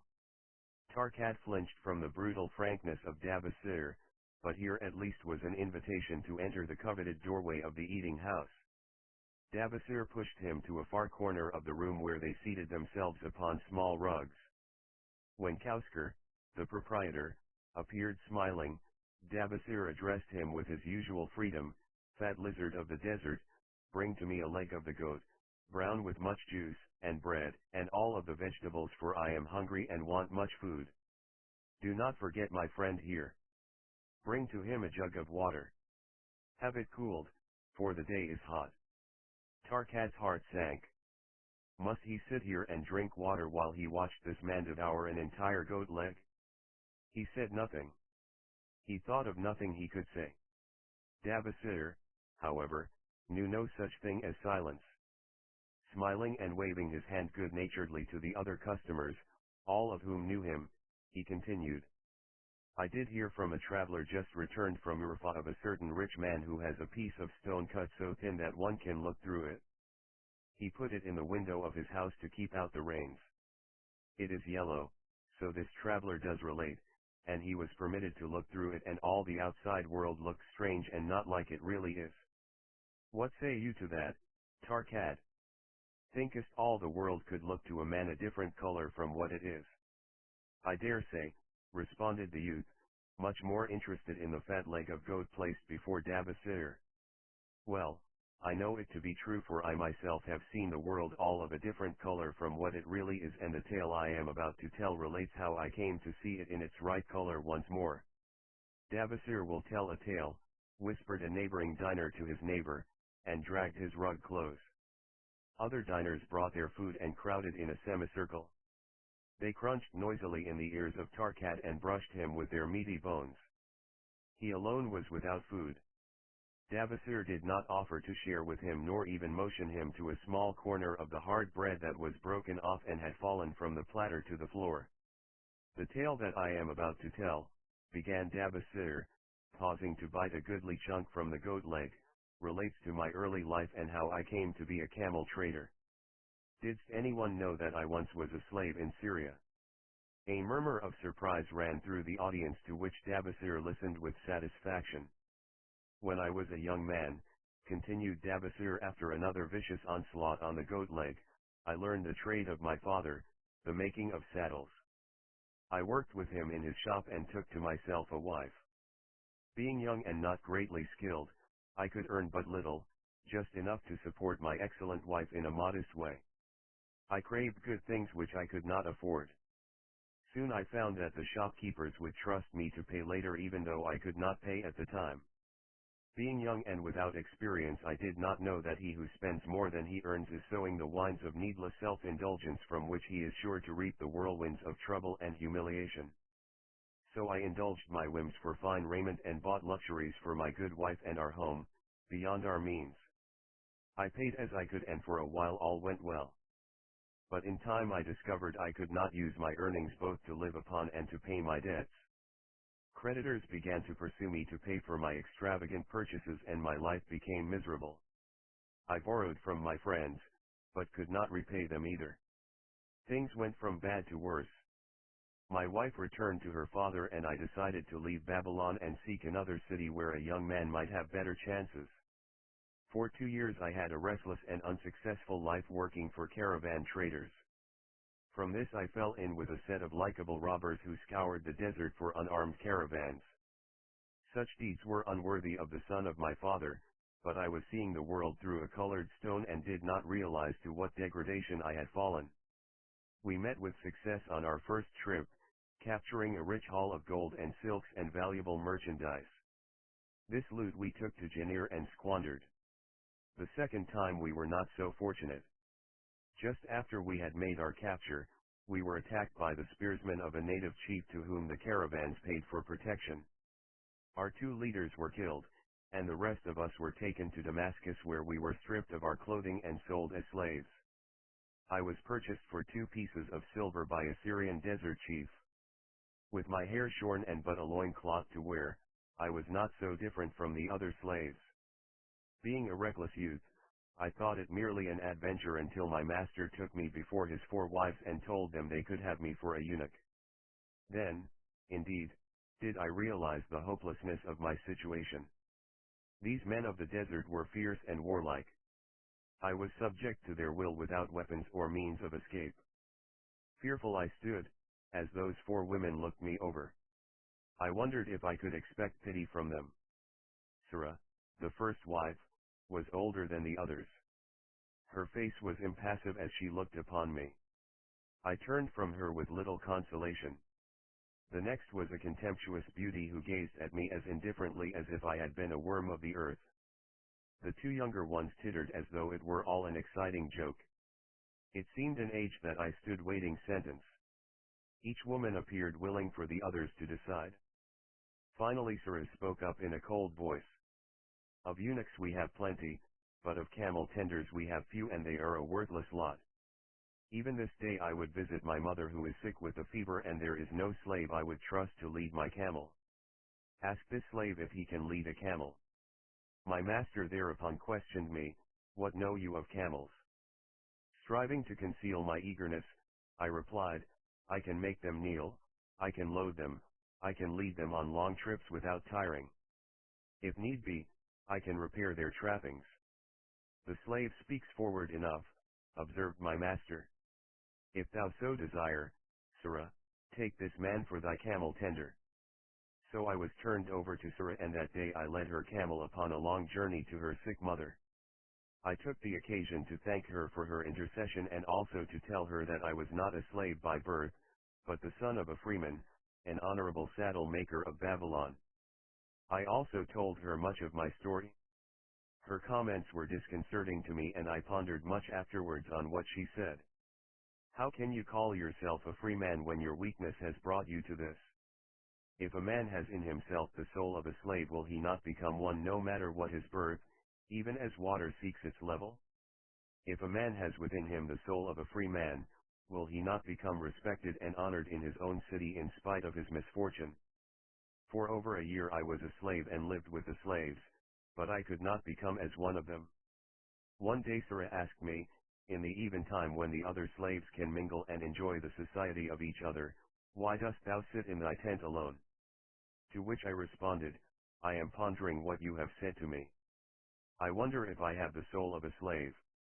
I cannot join them, so I must sit apart.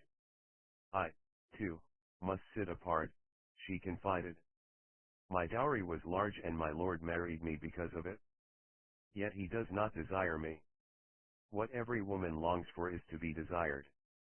Because of this and because I am barren and have neither son nor daughter, must I sit apart. Were I a man I would rather die than be such a slave, but the conventions of our tribe make slaves of women. What think thou of me by this time? I asked her suddenly, have I the soul of a man or have I the soul of a slave? Have you a desire to repay the just debts you owe in Babylon? She parried. Yes, I have the desire, but I see no way.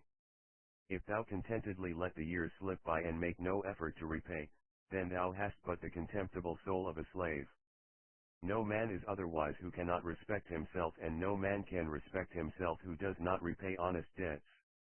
But what can I do who am a slave in Syria? Stay a slave in Syria, thou weakling.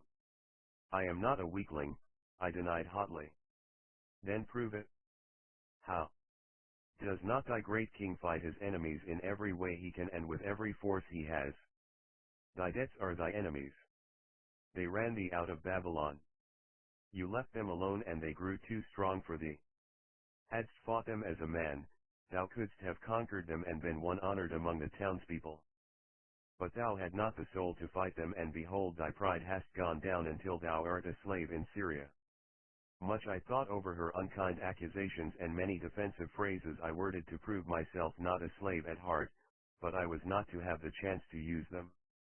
3 days later the maid of Sarah took me to her mistress. My mother is again very sick, she said. Saddle the 2 best camels in my husband's herd. Tie on waterskins and saddle bags for a long journey. The maid will give thee food at the kitchen tent.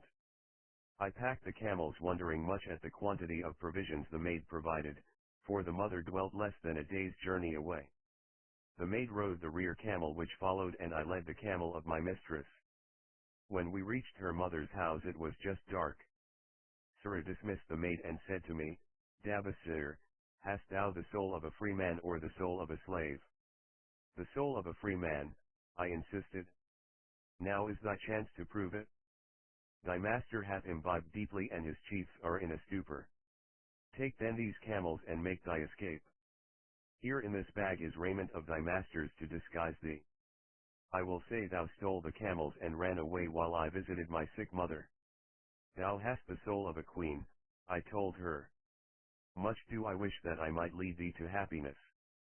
Happiness, she responded, awaits not the runaway wife who seeks it in far lands among strange people. Go thy own way, and may the gods of the desert protect thee, for the way is far and barren of food or water. I needed no further urging, but thanked her warmly and was away into the night. I knew not this strange country and had only a dim idea of the direction in which lay Babylon, but struck out bravely across the desert toward the hills. 1 camel I rode and the other I led. All that night I traveled, and all the next day, urged on by the knowledge of the terrible fate that was meted out to slaves who stole their master's property and tried to escape. Late that afternoon, I reached a rough country as uninhabitable as the desert. The sharp rocks bruised the feet of my faithful camels, and soon they were picking their way slowly and painfully along. I met neither man nor beast, and could well understand why they shunned this inhospitable land. It was such a journey from then on as few men lived to tell of. Day after day we plodded along. Food and water gave out. The heat of the sun was merciless. At the end of the 9th day, I slid from the back of my mount with the feeling that I was too weak to ever remount, and I would surely die, lost in this abandoned country. I stretched out upon the ground and slept, not waking until the first gleam of daylight. I sat up and looked about me. There was a coolness in the morning air. My camels lay dejected not far away. About me was a vast waste of broken country covered with rock and sand and thorny things, no sign of water, naught to eat for man or camel. Could it be that in this peaceful quiet I faced my end? My mind was clearer than it had ever been before. My body now seemed of little importance. My parched and bleeding lips, my dry and swollen tongue, my empty stomach, all had lost their supreme agonies of the day before. I looked across into the uninviting distance and once again came to me the question, have I the soul of a slave or the soul of a free man? Then with clearness I realized that if I had the soul of a slave, I should give up, lie down in the desert and die, a fitting end for a runaway slave. But if I had the soul of a free man, what then? Surely I would force my way back to Babylon, repay the people who had trusted me, bring happiness to my wife who truly loved me and bring peace and contentment to my parents. Thy debts are thine enemies who have run thee out of Babylon, Sarah had said. Yes, it was so. Why had I refused to stand my ground like a man? Why had I permitted my wife to go back to her father? Then a strange thing happened. All the world seemed to be of a different color as though I had been looking at it through a colored stone which had suddenly been removed. At last I saw the true values in life. Die in the desert. Not I. With a new vision, I saw the things that I must do. First I would go back to Babylon and face every man to whom I owed an unpaid debt. I should tell them that after years of wandering and misfortune, I had come back to pay my debts as fast as the gods would permit. Next I should make a home for my wife and become a citizen of whom my parents should be proud. My debts were my enemies, but the men I owed were my friends for they had trusted me and believed in me. I staggered weakly to my feet. What mattered hunger? What mattered thirst? They were but incidents on the road to Babylon. Within me surged the soul of a free man going back to conquer his enemies and reward his friends. I thrilled with a great resolve. The glazed eyes of my camels brightened at the new note in my husky voice. With great effort, after many attempts, they gained their feet. With pitiful perseverance, they pushed on toward the north where something within me said we would find Babylon. We found water. We passed into a more fertile country where were grass and fruit. We found a trail to Babylon because the soul of a free man looks at life as a series of problems to be solved and solves them, while the soul of a slave whines, what can I do who am but a slave? How about thee, Tarkad? Dost thy empty stomach make thy head exceedingly clear? Art ready to take the road that leads back to self-respect? Canst thou see the world in its true color?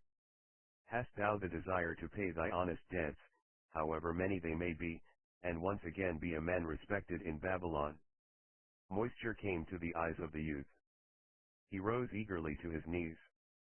Thou hast shown me a vision, already I feel the soul of a free man surge within me. But how fared you upon your return? Questioned an interested listener. Where the determination is, the way can be found, Davasir replied. I now had the determination, so I set out to find a way. First I visited every man to whom I was indebted and begged his indulgence until I could earn that with which to repay. Most of them met me gladly. Several reviled me, but others offered to help me. One indeed did give me the very help I needed. It was Mathan, the gold lender. Learning that I had been a camel tender in Syria, he sent me to old Nebuchadnezzar, the camel trader, just commissioned by our good king to purchase many herds of sound camels for the great expedition. With him, my knowledge of camels I put to good use. Gradually I was able to repay every copper and every piece of silver. Then at last I could hold up my head and feel that I was an honorable man among men. Again Davasir turned to his food. Kousker, thou snail, he called loudly to be heard in the kitchen, the food is cold. Bring me more meat fresh from the roasting.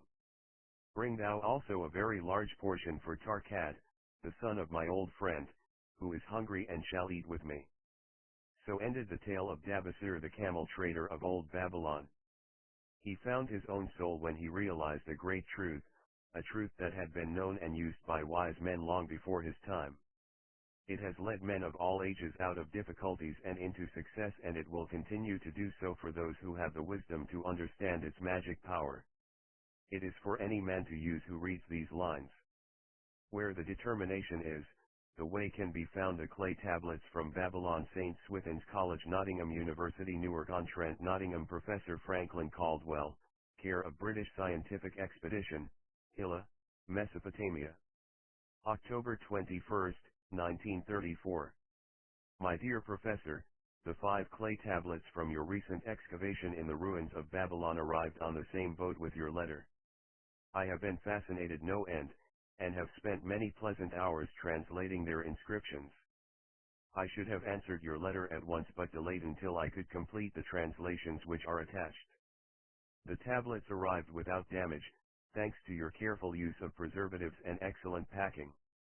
You will be as astonished as we in the laboratory at the story they relate.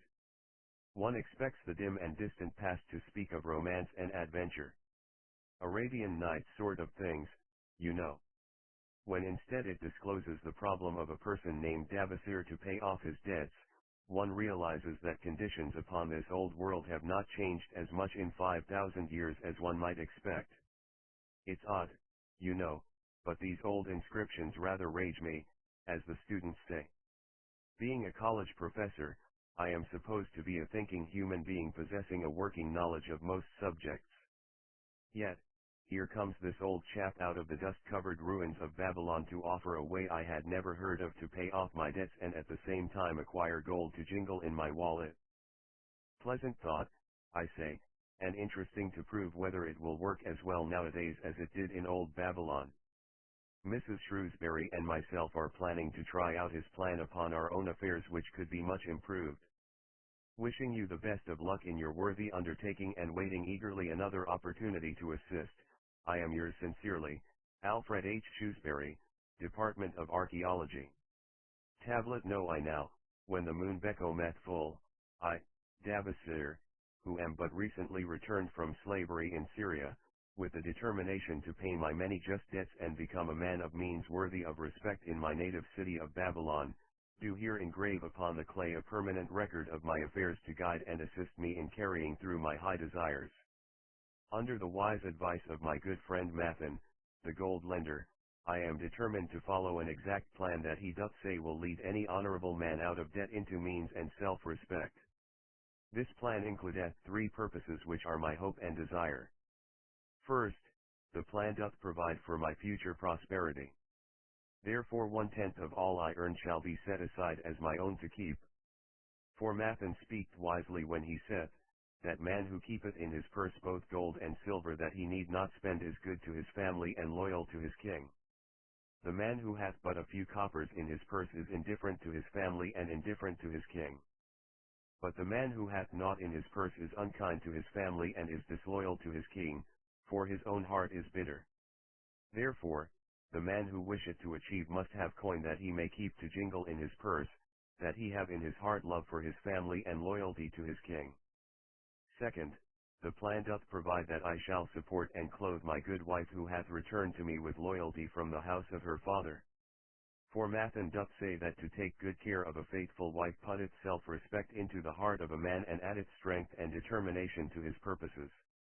Therefore 7/10 of all I earn shall be used to provide a home, clothes to wear, and food to eat, with a bit extra to spend, that our lives be not lacking in pleasure and enjoyment. But he doth further enjoin the greatest care that we spend not greater than 7/10 of what I earn for these worthy purposes. Herein at the success of the plan. I must live upon this portion and never use more nor buy what I may not pay for out of this portion. Tablet. Note 2/3, the plan doth provide that out of my earnings my debts shall be paid. Therefore each time the moon is full, 2/10 of all I have earned shall be divided honorably and fairly among those who have trusted me and to whom I am indebted. Thus in due time will all my indebtedness be surely paid. Therefore, do I here engrave the name of every man to whom I am indebted and the honest amount of my debt. Farouk, the cloth weaver, 2 silver, 6 copper. Sinjar, the couch maker, 1 silver. Anmar, my friend, 3 silver, 1 copper. Zankar, my friend, 4 silver, 7 copper. Askamir, my friend, 1 silver, 3 copper. Haransur, the jewel maker, 6 silver, 2 copper. D.R. Becker, my father's friend, 4 silver, 1 copper. Al-Kahad, the house owner, 14 silver. Mathan, the gold lender, 9 silver. Bayarjik, the farmer, 1 silver, 7 copper. From here on, disintegrated. Cannot be deciphered. Tablet No. 3 To these creditors do I owe in total 119 pieces of silver and 141 pieces of copper. Because I did owe these sums and saw no way to repay, in my folly I did permit my wife to return to her father and didst leave my native city and seek easy wealth elsewhere, only to find disaster and to see myself sold into the degradation of slavery. Now that Mathan doth show me how I can repay my debts in small sums of my earnings, do I realize the great extent of my folly in running away from the results of my extravagances. Therefore have I visited my creditors and explained to them that I have no resources with which to pay except my ability to earn, and that I intend to apply 2/10 of all I earn upon my indebtedness evenly and honestly. This much can I pay but no more. Therefore if they be patient, in time my obligations will be paid in full. Ahmar, whom I thought my best friend, reviled me bitterly and I left him in humiliation. Bayarjik, the farmer, pleaded that I pay him first as he did badly need help. Al-Kahad, the house owner, was indeed disagreeable and insisted that he would make me trouble unless I did soon settle in full with him. All the rest willingly accepted my proposal. Therefore am I more determined than ever to carry through, being convinced that it is easier to pay one's just debts than to avoid them. Even though I cannot meet the needs and demands of a few of my creditors, I will deal impartially with all. Tablet No. 4 Again the moon shines full. I have worked hard with a free mind. My good wife hath supported my intentions to pay my creditors. Because of our wise determination, I have earned during the past moon, buying camels of sound wind and good legs, for Nebuchadnezzar, the sum of 19 pieces of silver. This I have divided according to the plan. 1/10 have I set aside to keep as my own, 7/10 have I divided with my good wife to pay for our living. 2/10 have I divided among my creditors as evenly as could be done in coppers. I did not see Ahmar but left it with his wife. Bayarjik was so pleased he would kiss my hand.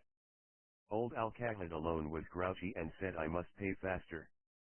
To which I replied that if I were permitted to be well fed and not worried, that alone would enable me to pay faster. All the others thanked me and spoke well of my efforts. Therefore, at the end of one moon, my indebtedness is reduced by almost 4 pieces of silver and I possess almost 2 pieces of silver besides, upon which no man hath claim. My heart is lighter than it hath been for a long time. Again the moon shines full. I have worked hard but with poor success. Few camels have I been able to buy. Only 11 pieces of silver have I earned. Nevertheless my good wife and I have stood by the plan even though we have bought no new raiment and eaten little but herbs. Again I paid ourselves 1/10 of the 11 pieces, while we lived upon 7/10. I was surprised when Ahmar commended my payment, even though small. So did Bayarjik. Al-Kahad flew into a rage but when told to give back his portion if he did not wish it, he became reconciled. The others, as before, were content. Again the moon shines full and I am greatly rejoiced. I intercepted a fine herd of camels and bought many sound ones, therefore my earnings were 42 pieces of silver. This moon my wife and myself have bought much needed sandals and raiment, also we have dined well on meat and fowl. More than 8 pieces of silver we have paid to our creditors. Even Al-Kahad did not protest. Great is the plan, for it letteth us out of debt and giveth us wealth which is ours to keep. 3 times the moon had been full since I last carved upon this clay. Each time I paid to myself 1/10 of all I earned. Each time my good wife and I have lived upon 7/10 even though at times it was difficult. Each time have I paid to my creditors 2/10. In my purse I now have 21 pieces of silver that are mine. It maketh my head to stand straight upon my shoulders and maketh me proud to walk among my friends. My wife keepeth well our home and is becomingly gowned. We are happy to live together. The plan is of untold value. Hath it not made an honorable man of an ex-slave? Tablet Novi. Again the moon shines full, and I remember that it is long since I carved upon the clay. 12 moons in truth have come and gone. But this day I will not neglect my record, because upon this day I have paid the last of my debts. This is the day upon which my good wife and my thankful self celebrate with great feasting that our determination hath been achieved. Many things occurred upon my final visit to my creditors that I shall long remember. Umar begged my forgiveness for his unkind words, and said that I was one of all others he most desired for a friend. Old Al-Kahad is not so bad after all, for he said, "Thou wert once a piece of soft clay to be pressed and molded by any hand that touched thee, but now thou art a piece of bronze capable of holding an edge. If thou needst silver or gold at any time, come to me." Nor is he the only one who holdeth me in high regard. Many others speak deferentially to me. My good wife looked upon me with a light in her eyes that doth make a man have confidence in himself. Yet it is the plan that hath made my success. It hath enabled me to pay all my debts and to jingle both gold and silver in my purse. I do commend it to all who wish to get ahead.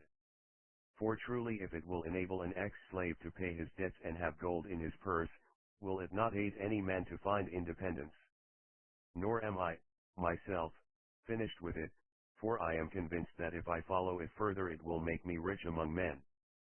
St. Swithin's College, Nottingham University, Newark-on-Trent, Nottingham. Professor Franklin Caldwell, care of British Scientific Expedition, Hilla, Mesopotamia. November 7, 1936. My dear Professor, if, in your further digging into those ruins of Babylon, you encounter the ghost of a former resident, an old camel trader named Dabasir, do me a favor. Tell him that his scribbling upon those clay tablets, so long ago, has earned for him the lifelong gratitude of a couple of college folks back here in England. You will possibly remember my writing a year ago that Mrs. Shrewsbury and myself intended to try his plan for getting out of debt and at the same time having gold to jingle. You may have guessed, even though we tried to keep it from our friends, our desperate straits. We were frightfully humiliated for years by a lot of old debts and worried sick for fear some of the tradespeople might start a scandal that would force me out of the college.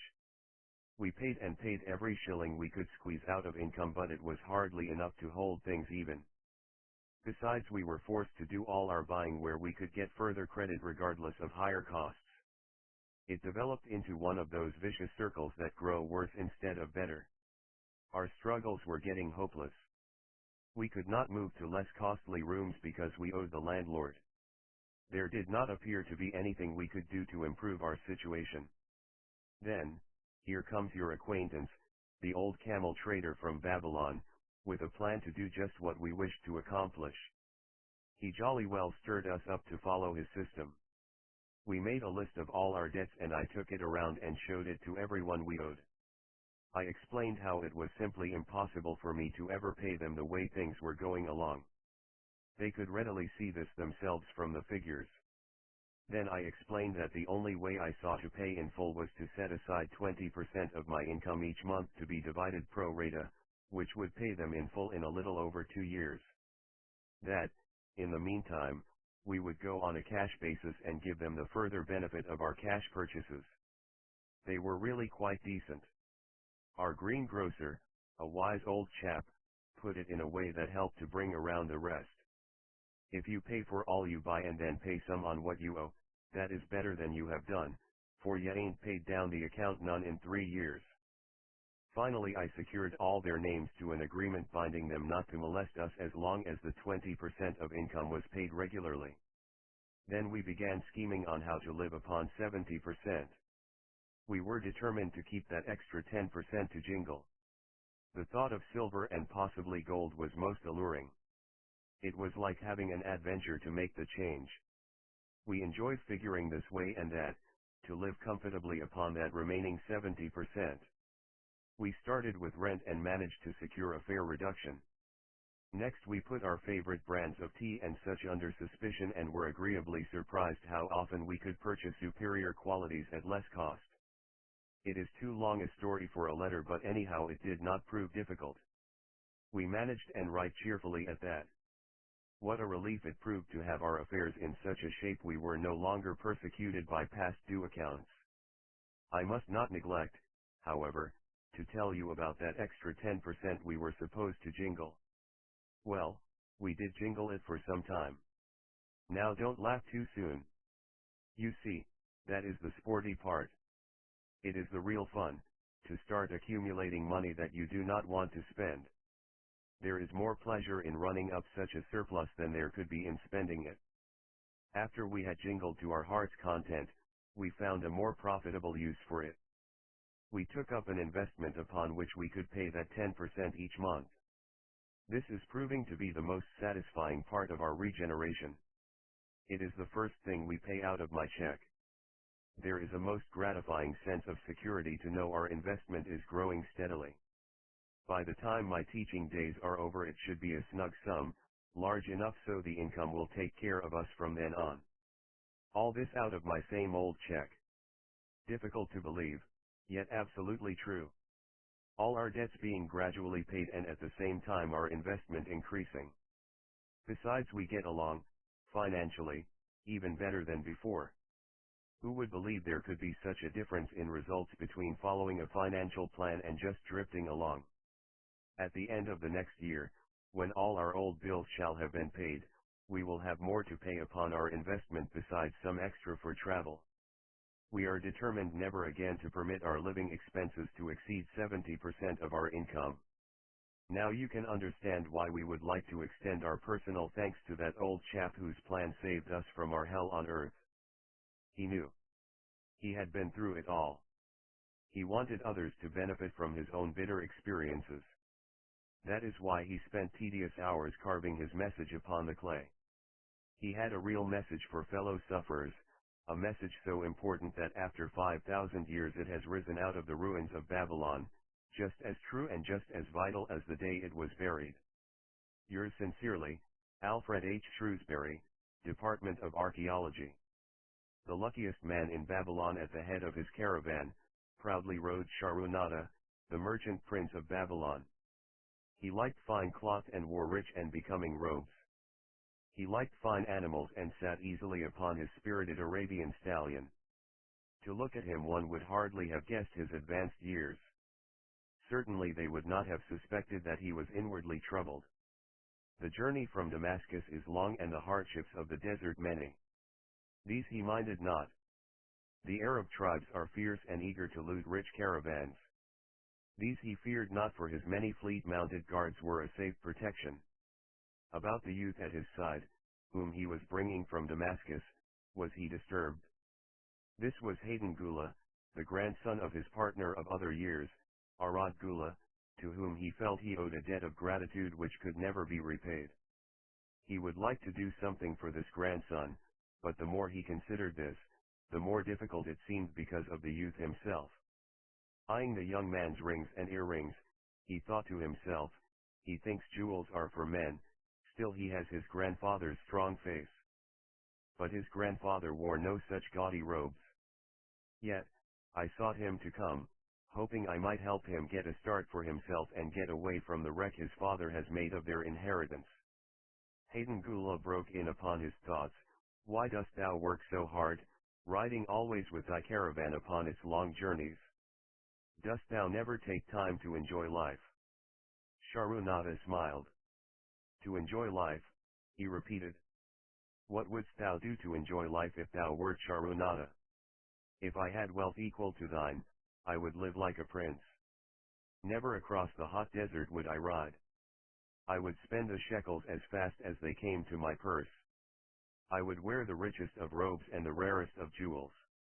That would be a life to my liking, a life worth living. Both men laughed. Thy grandfather wore no jewels. Shahrunata spoke before he thought, then continued chokingly, wouldst thou leave no time for work? Work was made for slaves, Hayden Gula responded. Shahrunata bit his lip but made no reply, riding in silence until the trail led them to the slope. Here he reined his mount and pointing to the green valley far away, see, there is the valley. Look far down and thou canst faintly see the walls of Babylon. The tower is the temple of Bel. If thine eyes are sharp thou mayest even see the smoke from the eternal fire upon its crest. So that is Babylon? Always have I longed to see the wealthiest city in all the world, Hayden Gula commented. Babylon, where my grandfather started his fortune. Would he were still alive. We would not be so sorely pressed. Why wish his spirit to linger on earth beyond its allotted time? Thou and thy father can well carry on his good work. Alas, of us, neither has his gift. Father and myself know not his secret for attracting the golden shekels. Sharunada did not reply but gave rein to his mount and rode thoughtfully down the trail to the valley. Behind them followed the caravan in a cloud of reddish dust. Some time later they reached the King's Highway and turned south through the irrigated farms.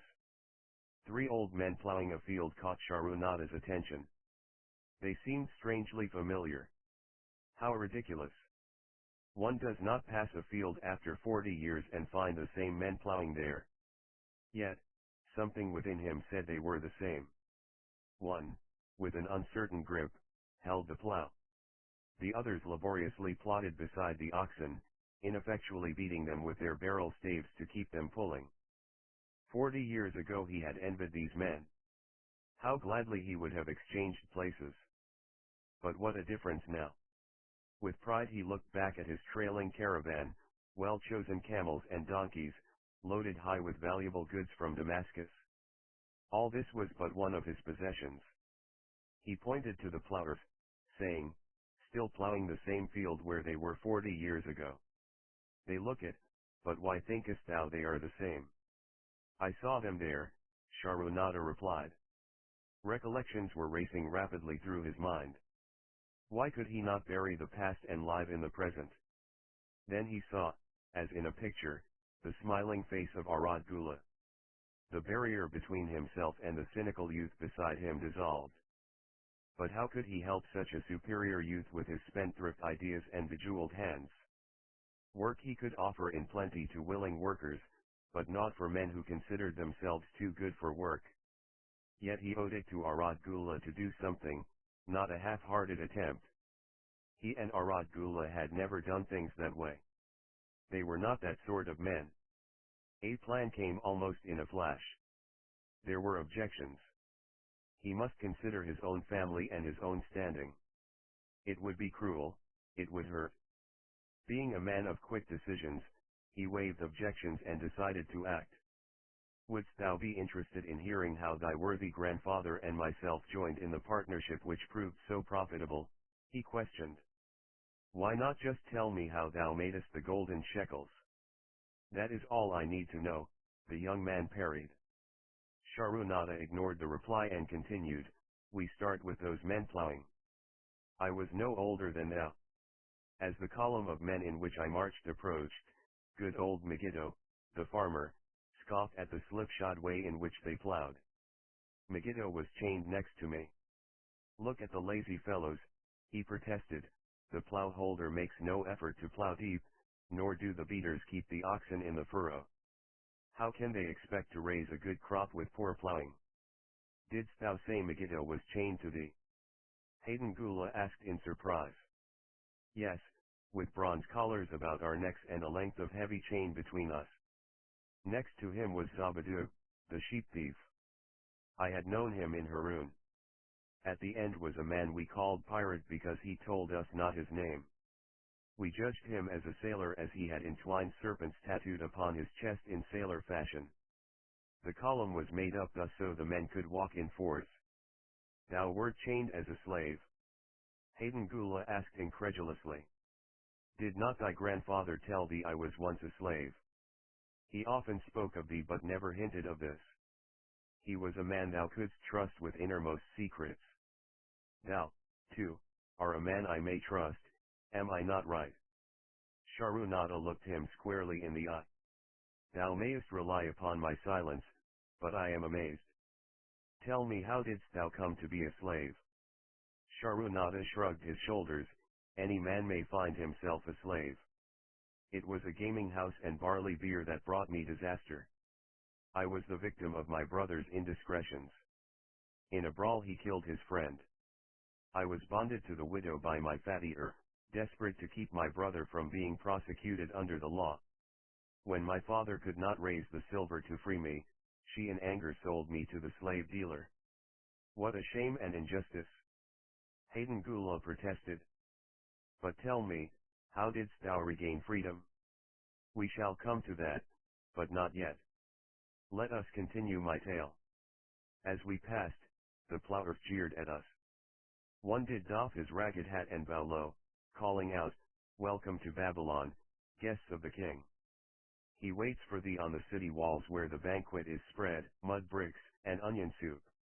With that they laughed uproariously. Pirate flew into a rage and cursed them roundly. What do those men mean by the king awaiting us on the walls?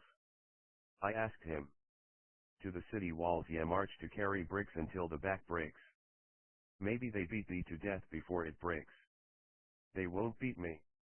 I'll kill 'em. Then Megiddo spoke up, "It doesn't make sense to me to talk of masters beating willing, hard-working slaves to death. Masters like good slaves and treat them well." "Who wants to work hard?" commented Zabadu. "Those ploughters are wise fellows. They're not breaking their backs. Just letting on as if they be." "Thou can't get ahead by shirking," Megiddo protested. "If thou plough a hectare, that's a good day's work and any master knows it. But when thou plough only a half, that's shirking." "I don't shirk. I like to work and I like to do good work, for work is the best friend I've ever known. It has brought me all the good things I've had, my farm and cows and crops, everything." "Yeah, and where be these things now?" scoffed Zabadu. "I figure it pays better to be smart and get by without working." "You watch Zabadu, if we're sold to the walls, he'll be carrying the water bag or some easy job when thou, who like to work, will be breaking thy back carrying bricks." He laughed his silly laugh. Terror gripped me that night. I could not sleep. I crowded close to the guard rope, and when the others slept, I attracted the attention of Godiso, who was doing the first guard watch. He was one of those brigand Arabs, the sort of rogue who, if he robbed thee of thy purse, would think he must also cut thy throat. "Tell me, Godiso," I whispered, "when we get to Babylon will we be sold to the walls?" "Why want to know?" he questioned cautiously. "Canst thou not understand?" I pleaded. "I am young. I want to live. I don't want to be worked or beaten to death on the walls. Is there any chance for me to get a good master?" He whispered back, "I tell something. Thou good fellow, give Godiso no trouble. Most times we go first to slave market. Listen now. When buyers come, tell 'em you good worker, like to work hard for good master. Make 'em want to buy. You not make 'em buy, next day you carry brick. Mighty hard work." After he walked away, I lay in the warm sand, looking up at the stars and thinking about work. What Megiddo had said about it being his best friend made me wonder if it would be my best friend. Certainly it would be if it helped me out of this. When Megiddo awoke, I whispered my good news to him. It was our one ray of hope as we marched toward Babylon. Late in the afternoon we approached the walls and could see the lines of men, like black ants, climbing up and down the steep diagonal paths. As we drew closer, we were amazed at the thousands of men working. Some were digging in the moat, others mixed the dirt into mud bricks. The greatest number were carrying the bricks in large baskets up those steep trails to the masons. Overseers cursed the laggards and cracked bullock whips over the backs of those who failed to keep in line. Poor, worn-out fellows were seen to stagger and fall beneath their heavy baskets, unable to rise again. If the lash failed to bring them to their feet, they were pushed to the side of the paths and left writhing in agony. Soon they would be dragged down to join other craven bodies beside the roadway to await unsanctified graves. As I beheld the ghastly sight, I shuddered. So this was what awaited my father's son if he failed at the slave market. The famous works of ancient Babylon, its walls, temples, hanging gardens, and great canals, were built by slave labor, mainly prisoners of war, which explains the inhuman treatment they received. This force of workmen also included many citizens of Babylon and its provinces who had been sold into slavery because of crimes or financial troubles. It was a common custom for men to put themselves, their wives or their children up as a bond to guarantee payment of loans, legal judgments, or other obligations. In case of default, those so bonded were sold into slavery. Godaso had been right. We were taken through the gates of the city to the slave prison and next morning marched to the pens in the market. Here the rest of the men huddled in fear and only the whips of our guard could keep them moving so the buyers could examine them. Megiddo and myself eagerly talked to every man who permitted us to address him. The slave dealer brought soldiers from the king's guard who shackled pirate and brutally beat him when he protested. As they led him away, I felt sorry for him. Megiddo felt that we would soon part. When no buyers were near, he talked to me earnestly to impress upon me how valuable work would be to me in the future. Some men hate it. They make it their enemy. Better to treat it like a friend, make thyself like it. Don't mind because it is hard. If thou thinkest about what a good house thou build, then who cares if the beams are heavy and it is far from the well to carry the water for the plaster? Promise me, boy, if thou get a master, work for him as hard as thou canst. If he does not appreciate all thou do, never mind. Remember, work, well done, does good to the man who does it. It makes him a better man. He stopped as a burly farmer came to the enclosure and looked at us critically. Megiddo asked about his farm and crops, soon convincing him that he would be a valuable man. After violent bargaining with the slave dealer, the farmer drew a fat purse from beneath his robe, and soon Megiddo had followed his new master out of sight. A few other men were sold during the morning. At noon Godaso confided to me that the dealer was disgusted and would not stay over another night but would take all who remained at sundown to the king's buyer. I was becoming desperate when a fat, good-natured man walked up to the wall and inquired if there was a baker among us. I approached him saying, "Why should a good baker like thyself seek another baker of inferior ways? Would it not be easier to teach a willing man like myself thy skilled ways? Look at me, I am young, strong, and like to work. Give me a chance and I will do my best to earn gold and silver for thy purse." He was impressed by my willingness and began bargaining with the dealer who had never noticed me since he had bought me but now waxed eloquent on my abilities, good health, and good disposition. I felt like a fat ox being sold to a butcher. At last, much to my joy, the deal was closed. I followed my new master away, thinking I was the luckiest man in Babylon. My new home was much to my liking. Narrated, my master, taught me how to grind the barley in the stone bowl that stood in the courtyard, how to build the fire in the oven and then how to grind very fine the sesame flour for the honey cakes.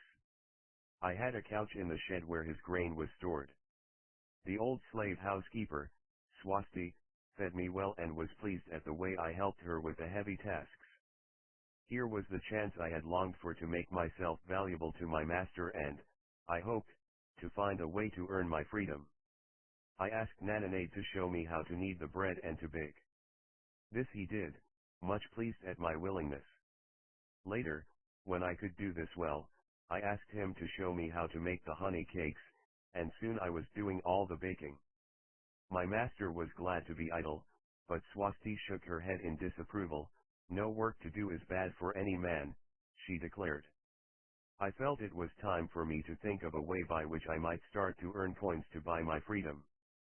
As the baking was finished at noon, I thought Narrated would approve if I found profitable employment for the afternoons and might share my earnings with me. Then the thought came to me, why not bake more of the honey cakes and peddle them to hungry men upon the streets of the city? I presented my plan to Narrated this way: if I can use my afternoons after the baking is finished to earn for thee coins, would it be only fair for thee to share my earnings with me that I might have money of my own to spend for those things which every man desires and needs? Fair enough, he admitted.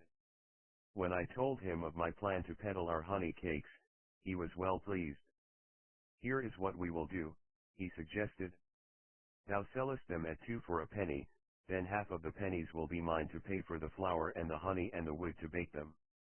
Of the rest, I shall take half and thou shalt keep half. I was much pleased by his generous offer that I might keep for myself 1/4 of my sales. That night I worked late to make a tray upon which to display them. Narrated gave me one of his worn robes that I might look well, and Swasti helped me patch it and wash it clean. The next day I baked an extra supply of honey cakes. They looked brown and tempting upon the tray as I went along the street, loudly calling my wares. At first no one seemed interested, and I became discouraged. I kept on, and later in the afternoon, as men became hungry, the cakes began to sell and soon my tray was empty. Narrated was well pleased with my success and gladly paid me my share. I was delighted to own pennies. Megiddo had been right when he said a master appreciated good work from his slaves. That night I was so excited over my success I could hardly sleep and tried to figure how much I could earn in a year and how many years would be required to buy my freedom. As I went forth with my tray of cakes every day, I soon found regular customers. One of these was none other than thy grandfather, Arad Gula. He was a rug merchant and sold to the housewives, going from one end of the city the other, accompanied by a donkey loaded high with rugs and a black slave to tend it. He would buy 2 cakes for himself and 2 for his slave, always tarrying to talk with me while they ate them. Thy grandfather said something to me one day that I shall always remember. I like thy cakes, boy, but better still I like the fine enterprise with which thou offerest them. Such spirit can carry thee far on the road to success. But how canst thou understand, Hayden Gula, what such words of encouragement could mean to a slave boy, lonesome in a great city, struggling with all he had in him to find a way out of his humiliation? As the months went by I continued to add pennies to my purse. It began to have a comforting weight upon my belt. Work was proving to be my best friend, just as Megiddo had said. I was happy, but Swasti was worried. Thy master, I fear to have him spend so much time at the gaming houses, she protested. I was overjoyed one day to meet my friend Megiddo upon the street. He was leading 3 donkeys loaded with vegetables to the market. I am doing mighty well, he said. My master does appreciate my good work, for now I am a foreman. See, he does trust the marketing to me, and also he is sending for my family. Work is helping me to recover from my great trouble. Someday it will help me to buy my freedom and once more own a farm of my own.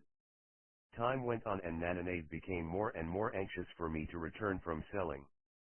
He would be waiting when I returned and would eagerly count and divide our money. He would also urge me to seek further markets and increase my sales.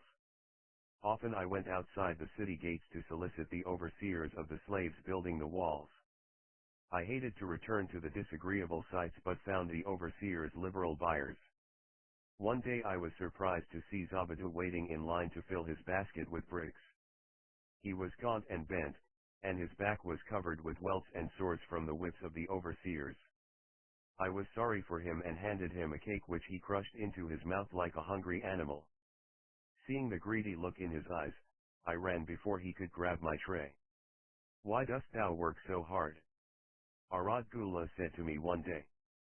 Almost the same question thou asked of me today, dost thou remember?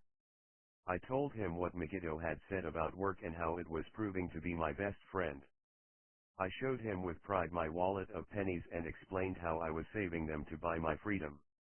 When thou art free, what wilt thou do? He inquired. Then, I answered, I intend to become a merchant.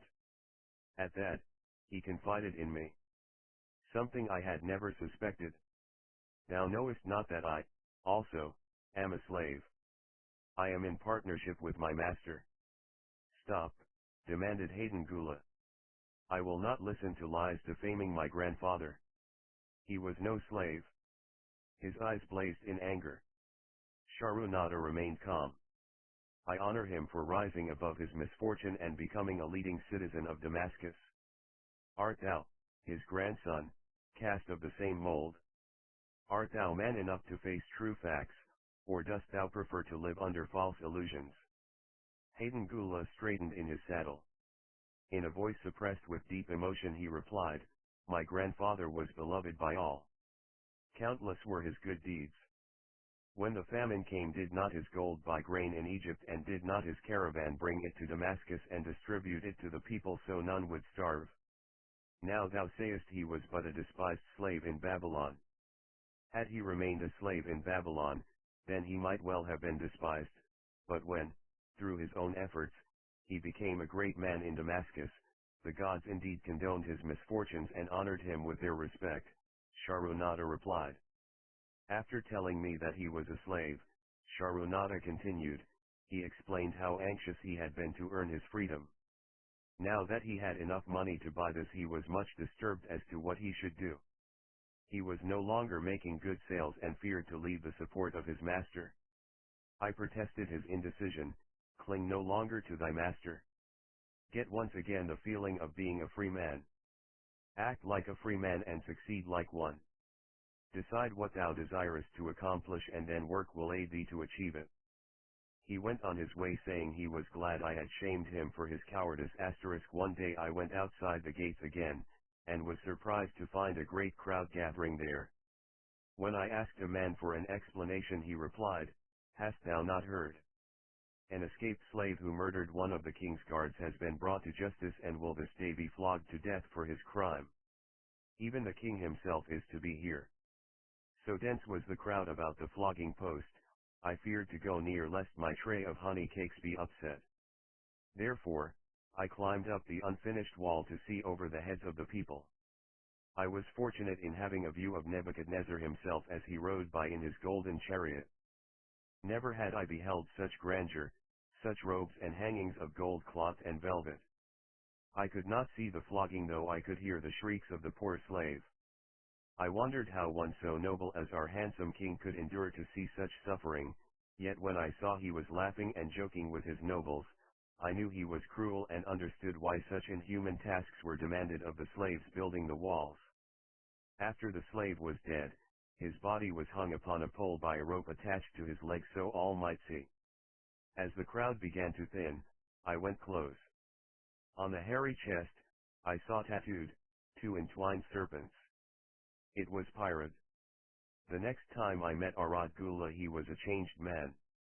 Full of enthusiasm he greeted me, Behold, the slave thou knewest is now a free man. There was magic in thy words. Already my sales and my profits are increasing. My wife is overjoyed.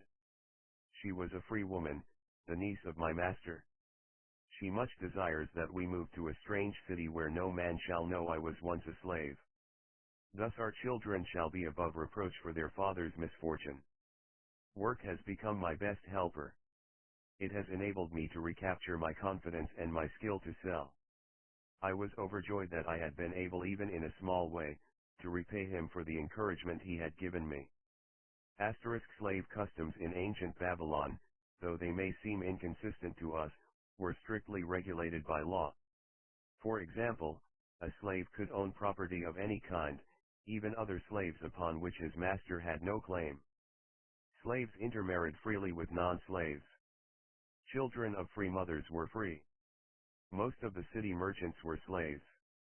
Many of these were in partnership with their masters and wealthy in their own right. One evening Swasti came to me in deep distress. Thy master is in trouble. I fear for him. Some months ago he lost much at the gaming tables. He pays not the farmer for his grain nor his honey. He pays not the money lender. They are angry and threaten him. Why should we worry over his folly? We are not his keepers, I replied thoughtlessly. Foolish youth, thou understandest not. To the money lender didst he give thy title to secure a loan. Under the law he can claim thee and sell thee. I know not what to do. He is a good master. Why? Oh, why should such trouble come upon him? Not were Swasti's fears groundless. While I was doing the baking next morning, the money lender returned with a man he called Sassy. This man looked me over and said I would do. The money lender waited not for my master to return but told Swasti to tell him he had taken me. With only the robe on my back and the purse of pennies hanging safely from my belt, I was hurried away from the unfinished baking. I was whirled away from my dearest hopes as the hurricane snatches the tree from the forest and casts it into the surging sea. Again a gaming house and barley beer had caused me disaster. Sassy was a blunt, gruff man. As he led me across the city, I told him of the good work I had been doing for Narrated and said I hoped to do good work for him. His reply offered no encouragement. I like not this work. My master likes it not. The king has told him to send me to build a section of the Grand Canal. Master tells Sassy to buy more slaves, work hard and finish quick. Bah, how can any man finish a big job quick? Picture a desert with not a tree, just low shrubs and a sun burning with such fury the water in our barrels became so hot we could scarcely drink it.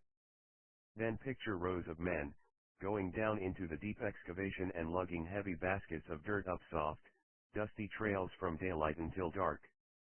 Picture food served in open troughs from which we helped ourselves like swine. We had no tents, no straw for beds. That was the situation in which I found myself. I buried my wallet in a marked spot, wondering if I would ever dig it up again.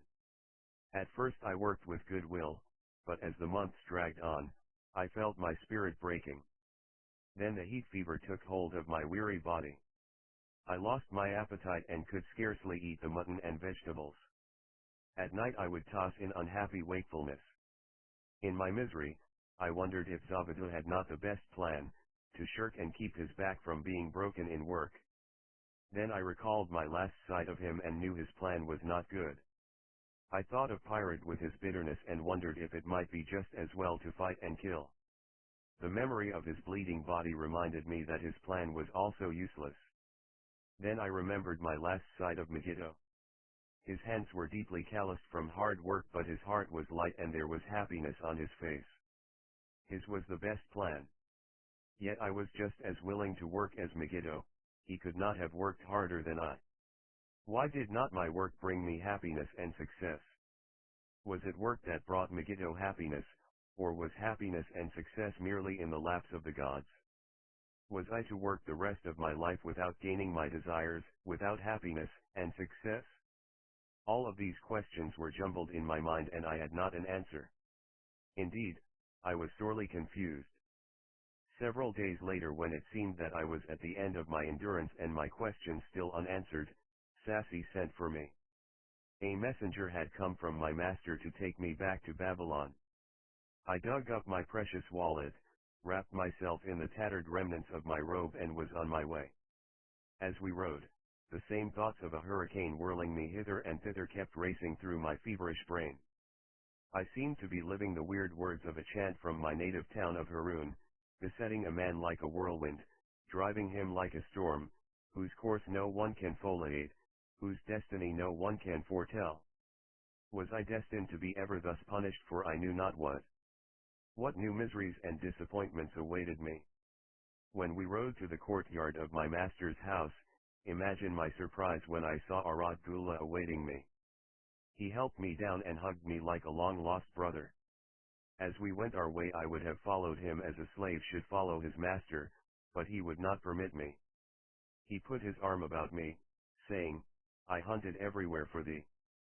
When I had almost given up hope, I did meet Swasti, who told me of the money lender, who directed me to thy noble owner. A hard bargain he did drive and made me pay an outrageous price, but thou art worth it. Thy philosophy and thy enterprise have been my inspiration to this new success. Megiddo's philosophy, not mine, I interrupted. Megiddo's and thine. Thanks to thee both, we are going to Damascus and I need thee for my partner. See, he exclaimed, in one moment thou wilt be a free man. So saying he drew from beneath his robe the clay tablet carrying my title. This he raised above his head and hurled it to break in 100 pieces upon the cobblestones. With glee he stamped upon the fragments until they were but dust. Tears of gratitude filled my eyes. I knew I was the luckiest man in Babylon. Work, thou see, by this, in the time of my greatest distress, didst prove to be my best friend. My willingness to work enabled me to escape from being sold to join the slave gangs upon the walls. It also so impressed thy grandfather, he selected me for his partner. Then Hayden Gula questioned, was work my grandfather's secret key to the golden shekels? It was the only key he had when I first knew him, Sharunata replied. Thy grandfather enjoyed working. The gods appreciated his efforts and rewarded him liberally. I begin to see, Hayden Gula was speaking thoughtfully. Work attracted his many friends who admired his industry and the success it brought. Work brought him the honors he enjoyed so much in Damascus. Work brought him all those things I have approved. And I thought work was fit only for slaves. Life is rich with many pleasures for men to enjoy, Sharunata commented. Each has its place. I am glad that work is not reserved for slaves. Were that the case, I would be deprived of my greatest pleasure. Many things do I enjoy, but nothing takes the place of work. Sharunata and Hayden Gula rode in the shadows of the towering walls up to the massive, bronze gates of Babylon. At their approach, the gate guards jumped to attention and respectfully saluted an honored citizen. With head held high, Sharunata led the long caravan through the gates and up the streets of the city. I have always hoped to be a man like my grandfather, Hayden Gula confided to him. Never before did I realize just what kind of man he was. This thou hast shown me. Now that I understand, I do admire him all the more and feel more determined to be like him. I fear I can never repay thee for giving me the true key to his success. From this day forth, I shall use his key. I shall start humbly as he started, which befits my true station far better than jewels and fine robes. So saying, Hayden Gula pulled the jeweled baubles from his ears and the rings from his fingers. Then reining his horse, he dropped back and rode with deep respect behind the leader of the caravan.